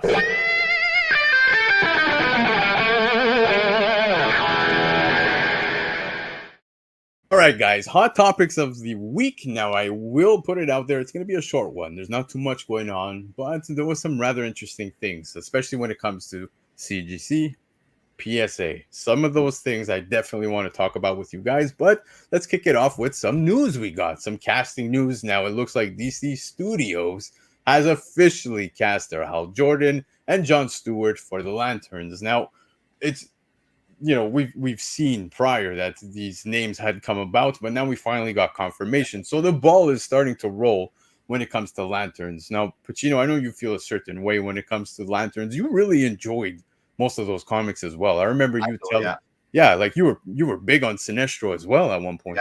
Yeah. I like I'm probably in that minority that like I really like characters like the Flash and Green Lantern in terms of DC. Yeah. But, two great castings. They both looked the part 110,000%. Absolutely. I think spot on with that. I'm curious to see if we're going to see more things, but I'm just excited that we have both Hal Jordan, Jon Stewart. The castings look great. I want to see Ray, though. I want to see Ray come in, too, at one point. Or maybe tease it for season 2 because Ray gets a bit dark. Like I hope they have fun with it. I think they will. But I mean, look-wise, I think they nailed it. And they're on the ball 100%. With the castings. Yeah. I'm not too familiar with their acting chops. I don't follow these guys and know what previous projects they've played in. I didn't watch anything in full, so I can't say anything on that aspect. But the fact that it's official makes me happy because I'm seeing the ball rolling over at DC, and I think it's going to be a great time. Yes, Guy Gardner. Guy Gardner. Let's go, man. Pacino, do you like Guy Gardner? I do like Guy Gardner, for sure. Fun character. I have a soft spot for Kyle Rayner. Yeah. Definitely my favorite Lantern, but he's not bad, Guy Gardner. Yeah. I do like Hal, though, over Guy, though. Hal just has those quirky, reminds me of a Spider-Man, right? He has those quirky responses and stuff, so it's fun. Jon Stewart's a bit more serious, you know what I mean? Yeah. The goody two-shoes, I call him. But yeah, it's going to be fun. I hope they really have fun with this series. I know I will, so I look forward to this. But check this out because Henry Cavill is set to star in a live-action Voltron movie. Now, I know a lot of people were excited about this. This I guy's avoided I avoided talking Voltron books over yeah. on the market report for this week simply because the book did see a lot of sales. Now, guys, we say it 1,000 times, and whether it be on Covrprice, whether it be here, whether it be anywhere, if a book hits the list, you know what happens, guys. Yeah. Patience. Just be patient. Don't go crazy. But Henry Cavill, I know everybody is happy to see now in a new project because I thought he did a great job as Superman. I'm excited to see how he's gonna pull off I live think he's action. my favorite Superman. Really? Honestly, a lot of people don't like the modern. So, I think Man of Steel is probably my favorite Superman movie. Wow. Okay. I like Man of Steel. It's fair. With Zod and stuff. I really enjoy it. It's like one of those movies when it's on the bell, I leave it on. I watch it. Yeah. I feel the old ones were a bit too cheesy. That's the only reason. Yeah. But it's look, we're going back in like what 70s, 80s. You know what I mean? Well, yeah. If you want to go to like Christopher Reeves and stuff, Yeah, that's it. For me, this is the OG in my opinion. Like that's what Yeah, I grew up he with. definitely set a standard. But I really liked Man of Steel. I don't know why though. For the look, he had it. He had it down 100%. Henry Cavill is dude. Even as Wolverine, he looked amazing. Yeah. The Cavalrine. Everybody loved the Cavalrine. It seems like he's been tied to every property, though. It's crazy. It's from Warhammer to this to anything. He's just been tied to it, and I'm really excited to see what he could do with Voltron also. Yeah. So Chiapet saying Man of Steel is not Superman, and then you have Lindman saying Man of Steel was a great movie. But just it's such a love-hate movie. It's like either it's your favorite or it's not. Yeah. Yeah, Amadi saying bad, but he's a bad actor. Acts like a plank. He was good in Witcher. Sorry, he was good in The Witcher. He was great in The Witcher. I didn't think he was anything bad at all. I enjoy. You know what? I didn't even finish The Witcher, but I really enjoyed what I had to watch. The Witcher. Cavill, I feel like he didn't get his full opportunity with Superman. I really feel like he didn't get enough. No. He didn't get enough. It's like I said, the other movies were just really, really bad. Except for that one was really, I really enjoyed it. The other ones were just terrible. Batman vs Superman, disgusting. They just really shot themselves in the foot with those movies. Absolutely. I'm seeing so many people in the chat talking Captain Britain. I think we all wanted to see that, and that's what we were hoping for. He would fit that role 100%. Yeah. Very unfortunate that it's not taking place. Yeah. I want to say maybe one day, but he's such a nerd, you know what I mean? Like I saw him like during he was building gaming PCs. The guy has a Warhammer table where he plays with his buddies. It's just like, what more do you want from this guy? You know what I mean? Yeah, exactly, man. Dude, I love Cavill. I just wish we could have seen more when it comes to Superman. Now, you know, that's obviously off the table. Here we have a live action Voltron movie, which I'm really excited for. At the bottom, as you can see, it says no details have been released on his character or role. So that is what I'm looking forward to learning about, is who is he going to be playing? And yeah, I just think it's looking already like it's shaping up to be a big movie. You add Henry Cavill's name to this, okay, we have something here. Yeah. So this is going to be fun to see. But anyways, let's keep it rolling because another live action that's going to be taking place is Shinobi. Now, if you guys watched the Shaker Show on Thursday with myself, Laura, and the crew, Dr. Yeo, Chris, and of course Marty, we were talking about Shinobi. And Shinobi is a game that I played abusively when I was very much younger on Sega Genesis. In fact, that Shinobi 3 is the one I ripped galore. That was one I played like crazy. The one that you see right here, I didn't play it. 3DS, I didn't play. I didn't even play the PS2 one, to be honest with you, which is the dead center photo here that was used. Oh, okay, yeah. But Genesis one I played the shit out of too. Yeah, dude. The Genesis one was the one. Isn't it so hard though? It was we're going back in a time where there was no like restarts and you know what I mean? It was Yeah, man. So the Shinobi book has been really killing it. And I didn't put it on my list for this week because we spoke about it on the Shakers show. And, you know, it took me back. When I saw it on the list, I was like, holy crap. Like, dude, I played the hell out of this game. I'm excited to see a live Oh, action. sorry, Hyper as Gaiden on the original NES. Yeah. There was like 5 levels, but bro, it was impossible to beat that game. But there were a lot of ninja games that came Yeah. out at that point in time. Like there was one, I forget what it was. My aunt bought it for me. It was like some super Japanese samurai thing.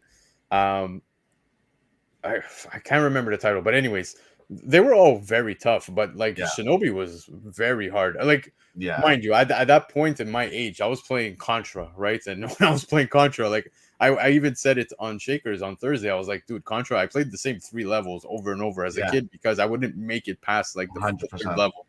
100%. It was a different time. It was a different time of gaming. Like I said, we were spoiled. There was no going back. There was no like I said, like just a stupid game like Diablo 2. I used to play all kinds. Yeah. It's so hard. You have inventory space, you have potions, you have all this shit that the newer games are so much more easier. Yeah, but back to Shinobi. Like I said, the book has taken off, so you might Yeah. want to hold out right now. Yeah. I say it all the time, especially when it comes to the retro stuff. You see a number 1 of a video game, pick it up, man. Pick it up. Pick it up. Don't sleep on that shit. Actually, don't pick it up so I can pick it up. Don't pick it up.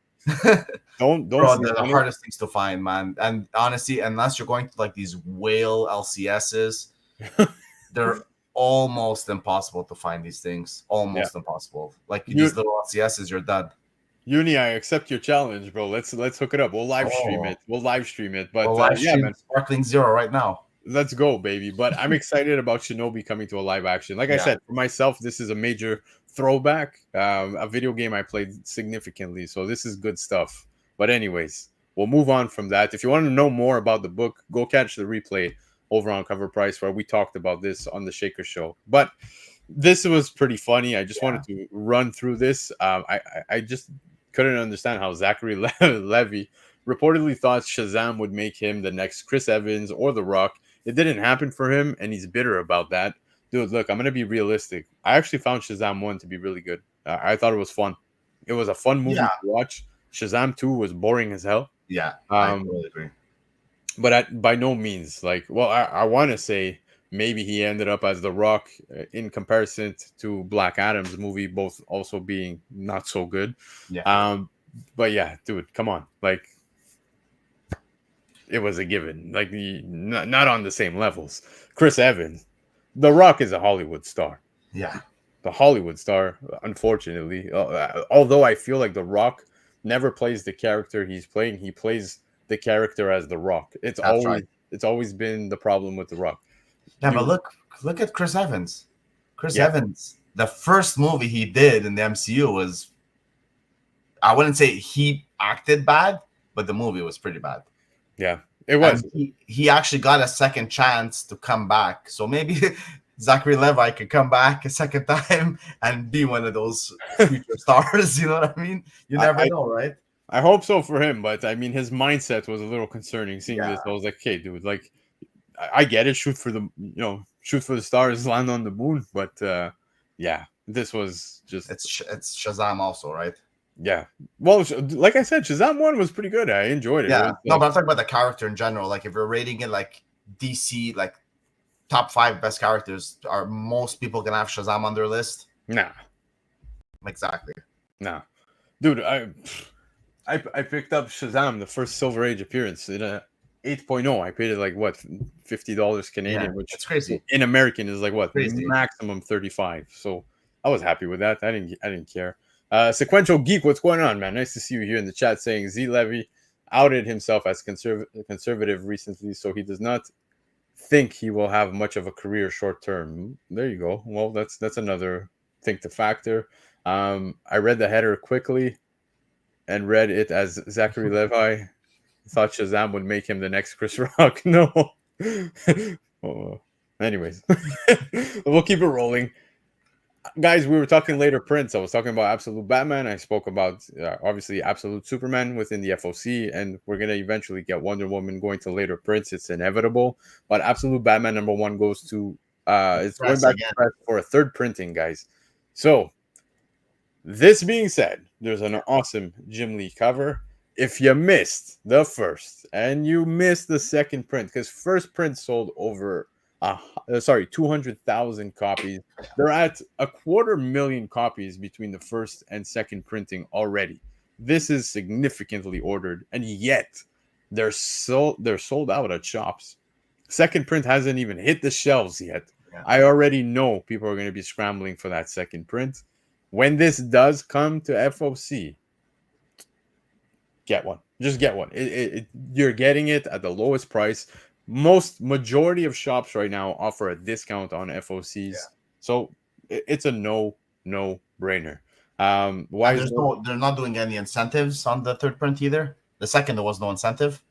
the second? I don't remember, but the third one has an incentive. In fact, I'm even going to show you. It's this one right here, which I think is a neat cover. I love it because when you factor the origin story based on Absolute Batman, if you read it, you know exactly why they're showing you this thing. Flyer, I don't know what to call it. It is a flyer. It's a for the amusement place that he was at. There's a 1 in 25 on both. Okay. Yeah, when the incident happened. Yes. Okay. So yeah, there is a 1 in 25 on both. If I'm not mistaken, the 1 in 25 on the second one is basically the cover A, but in a black and white. Lefteros, correct me if I'm wrong. Okay. But yeah, there's now a third print that's going to be taking place for Absolute Batman. So I encourage everybody. I like that cover actually of the third print. It's not just a regular color swap. This one. Yeah, man. I like the fact that it's something totally different. Something totally different. So yeah, I'm all for this.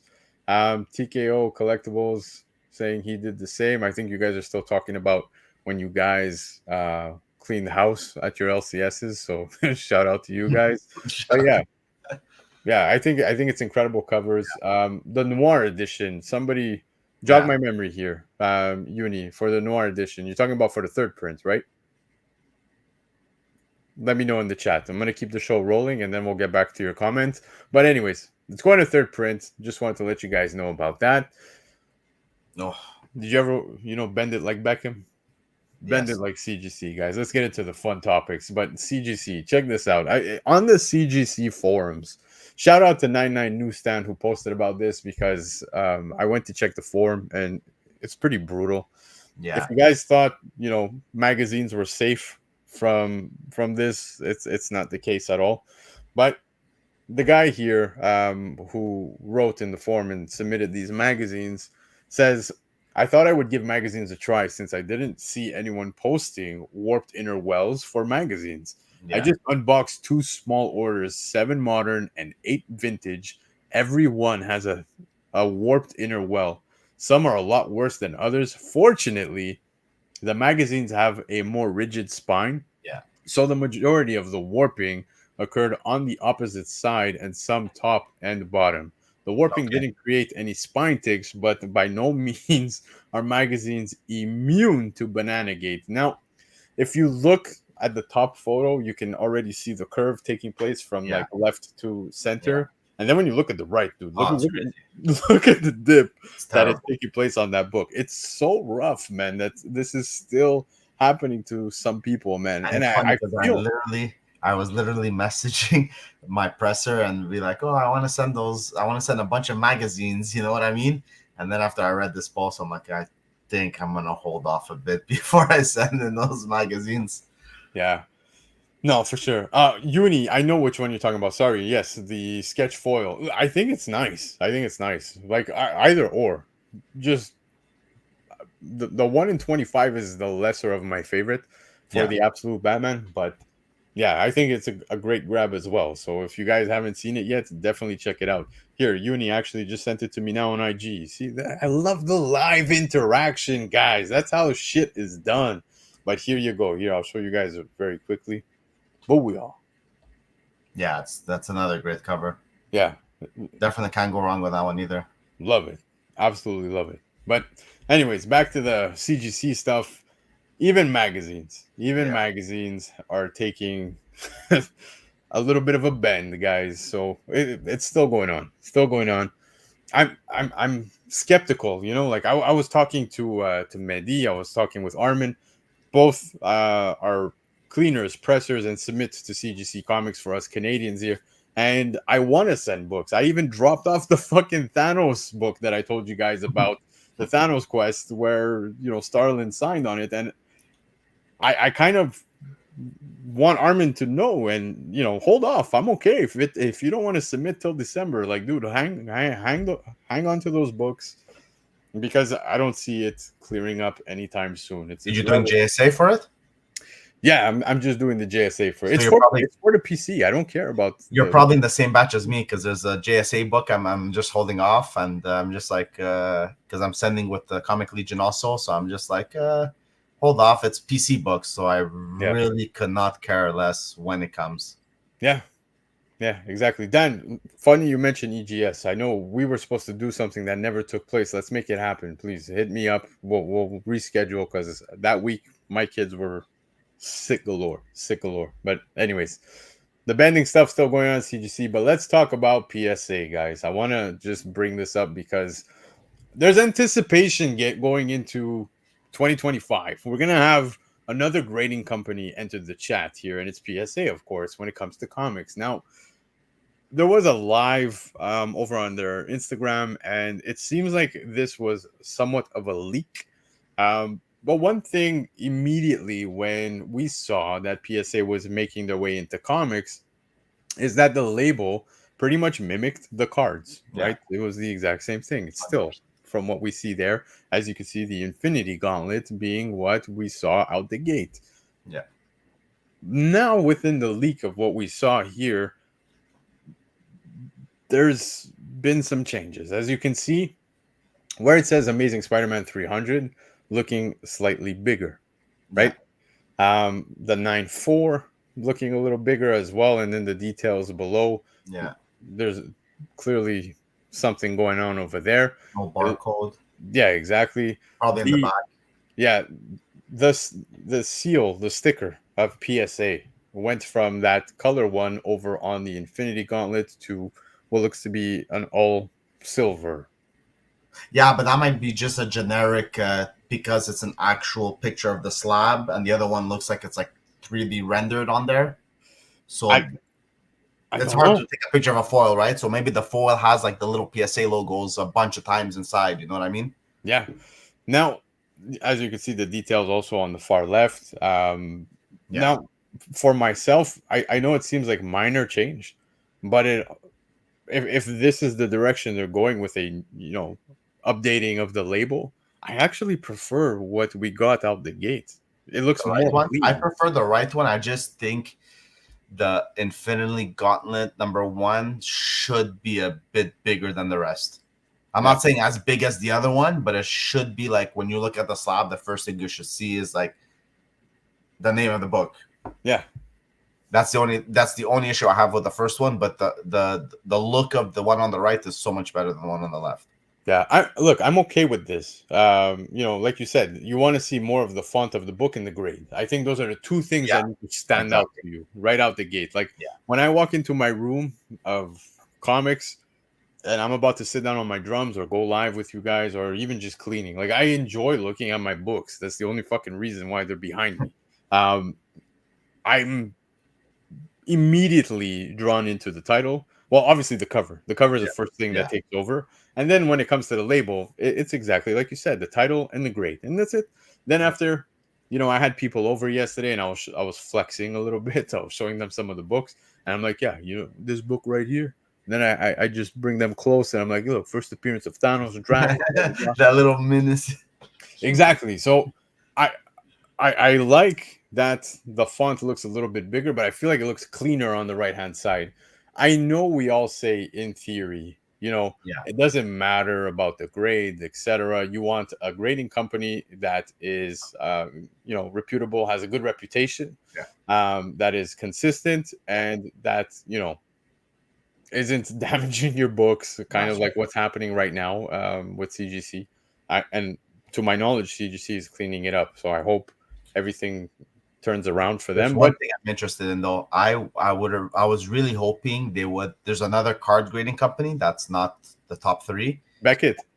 No, it's not part of the top 3, and they do a clear case, like even where the description of the book is, it's clear. I was hoping PSA was gonna go that route instead of doing like all white or CGC with the blue. That part of the thing is clear also. Yeah, but look, Speaking of this right here, the changes in between, like I was saying, I know that everybody feels like, they don't care as long as it's, a consistent company that is Yeah, consistently grading I appropriately, yeah, takes exactly. care of the book, and presents well, right? I think the label matters. I think that people want to see something that stands out, something unique.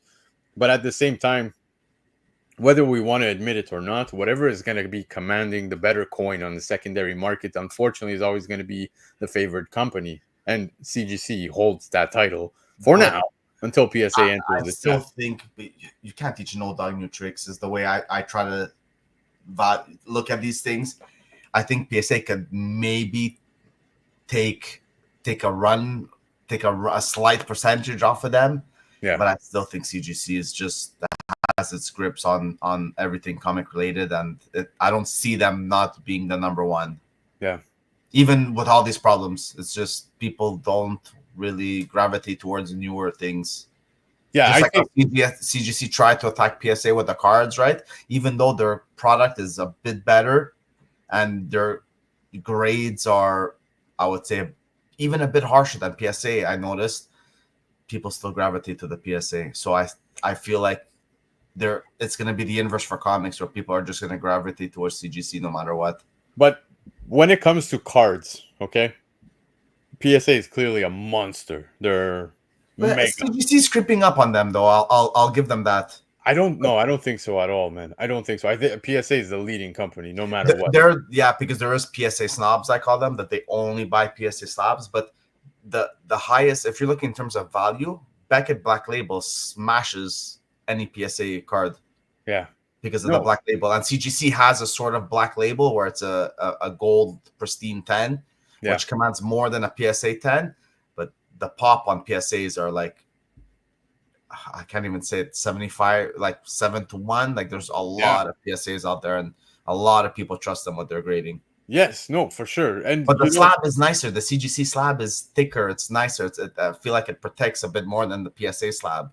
yes, but guys, look, we talk cards, okay? Just very quickly. Sports cards is huge, huge. Yeah, huge. But then there's other cards that Yeah. are beyond. Like, bro, I think Pokemon, Number one IP in the world. when I walk into card shops, I see more Pokemon cards than I do sports. Yeah. And they're all graded. You know what I Yeah. mean? Like a lot of the graded ones, Yeah. there's more Pokemon shit than there is actual sports cards. Yeah. But now Now, it's getting big. All the TCGs are starting to pump out a lot of other TCGs. exactly, man. And TCGs is a huge part of that. And I think, you know, PSA is going to continue to lead on that aspect when it comes to the cards. And, Yeah. CGC is doing well, but they're not on the same level. Because even in cards, if you look at the sports, it's there's PSA, but there's Yeah. still quite a few Beckett's out there. Yeah. A lot of people still like the Beckett's, but when you go to TCGs, it's 90% PSAs. Yeah. Exactly. But that's exactly it. It's Yeah. more PSAs than it is anything else, right? Yeah. I see And more TCG, Beckett. I see more the Beckett ones than I do actual CGC, right? well, because you look at sports, right? Yes, exactly. In sports, it's Beckett 2, and then in TCG it would be PSA, and then I see a bit more of the CGC because of the cost, right? So Yeah. I Now, see CGCs coming up in the Pokemon TCGs. yeah. Now you see some of you guys in the chat, which I highly appreciate some of your opinions, your takes, and stuff like that. Ozzy's saying there is still some questionable thoughts on the PSA head grader that could play a part in the launch, and that is a very key thing as well that you bring up here that I think people need to pay attention to. Cliff here saying as well that they needed to come in stronger. PSA is just not landing a solid impression on me. You factor what Ozzy just said, and then the average person who's not too familiar with some of the things that Ozzy is mentioning, you're looking at the label, the presentation, and everything. But they're trying to keep their brand the same, right? It's like Yes, I don't know, it's like yes. taking a Ferrari not in red. You know what I mean? But It's hard. if this is a prototype of whatever just leaked here throughout this video, if this is a prototype, okay, but I clearly we need to improve. I still enjoy seeing that the case itself has like the smoke That's right. Yeah. surrounding around the book, so the book really stands out. Yeah. You're not seeing behind the book. That's right. I like it. but it's still not really appealing to me. In fact, when I look at the two next to the other, the Infinity Gauntlet one stands out more to me. It looks cleaner. Although Yeah. I do think the title is supposed to be bigger, like we said. But it's hard to say, right? Because one's a 3D image rendered one, and the other one looks like it's an actual picture of a slab, right? Yeah, it was actually like a A print leak. screen of the live. Yeah, exactly. Yeah, and it was Neo Cards Okay. where we I took this print screen from. So shout out to him. But I don't know, man. It's just like I want PSA to enter this in a more aggressive manner. Really pay attention to what some of the people are saying on social media, especially like, I'm a nobody platform, really. Like I'm just, Yeah. you know, I'm appreciative of everything you guys as viewers come to engage in, but are they listening? I highly doubt it. I had it. People like Swaggle, you know what I mean, and he's doing a phenomenal job at Yeah. keeping it real.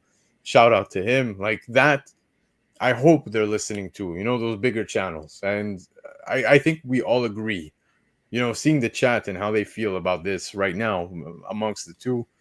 What do we care about? Well, we care about, well, presentation for sure.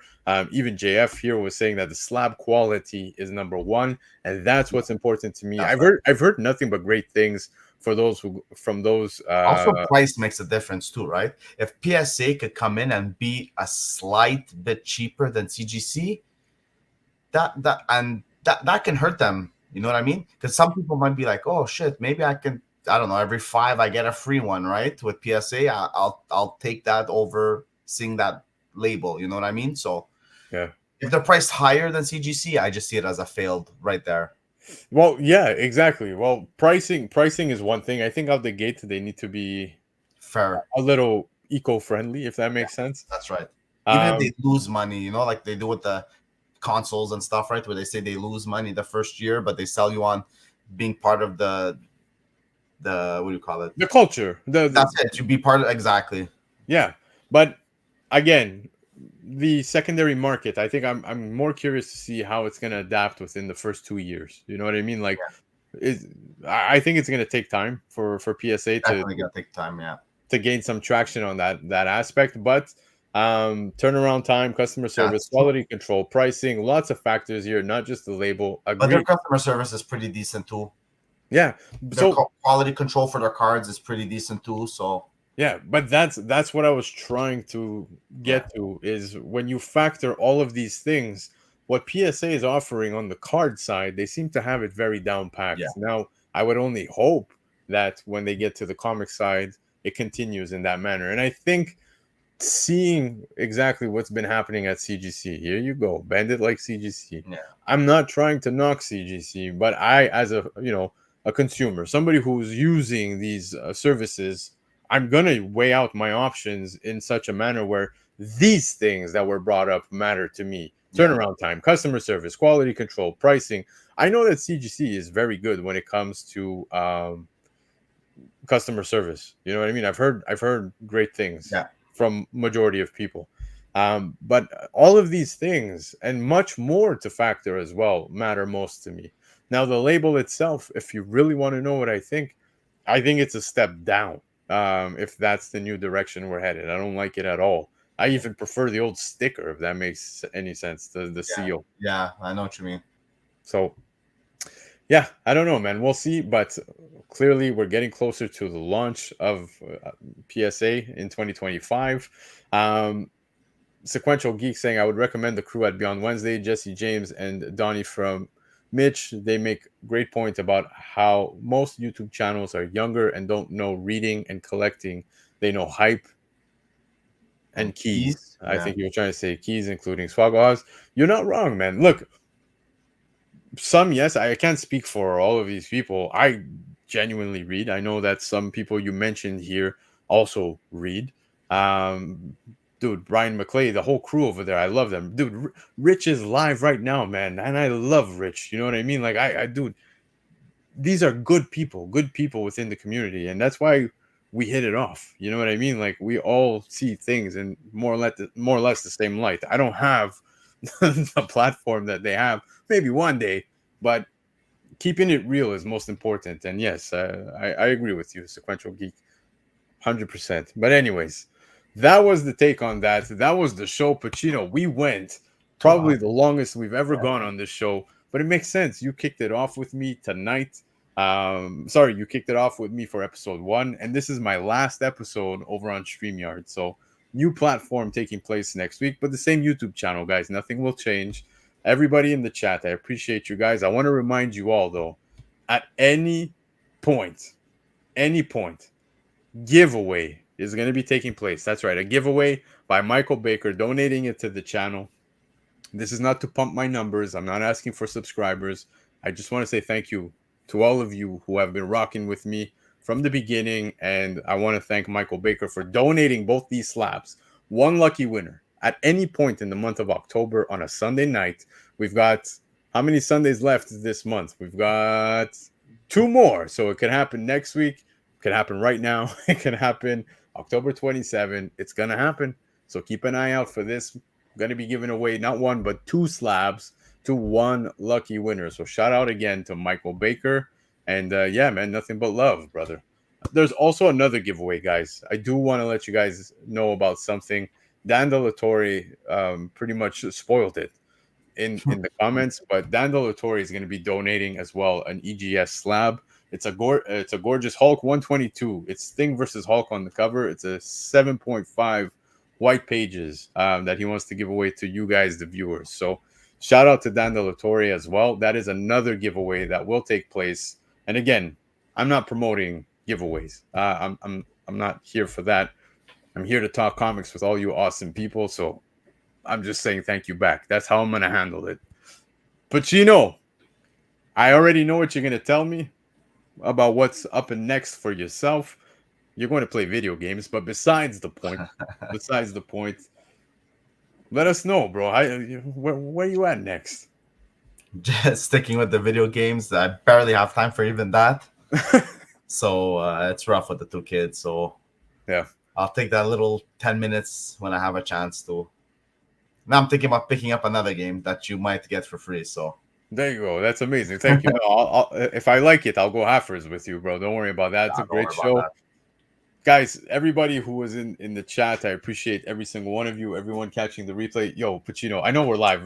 Usually we do this after the show, but my kid's birthday, bro. One of our friends came over and they brought something. I thought it was for my kids. It was for you? She gave it to me. Check this shit out. Oh, shit. Yeah. It's the King Size Annual, issue 6. Oh, bro. wow. Like, I'm totally putting this shit up in the living room. Shit. Yeah. When she gave it to me, because it's my wife's best friend. Okay. When she gave it to me, I was like, "Oh, who's this for? Is it for like my oldest or my youngest?" She's like, "No, this is for you." Like I've been telling Marissa that I'm gonna be giving it to you for like the longest time. I look at her, I'm like, "Oh, okay." So I'm holding it. I look at my wife and I'm putting it up in the living room. She's like, "No, no." I've tried that a few times. You know what I mean? I'm like, oh yeah, this would look perfect right over here. Yeah, you know that's going in the kids' room or your room. Yeah, so I told her, I said, look, if I can't have it in the living room, I'm just going to buy myself a King Size Annual issue number 6 so I can put it in my basement. But guys, that was the show. Thank you so much. Like I said, Laura is unfortunately not going to be on the Shaker Show this upcoming Thursday because she's going to be setting up at New York Comic Con with Bird City Comics, of course. But myself and the rest of the crew are going to be there.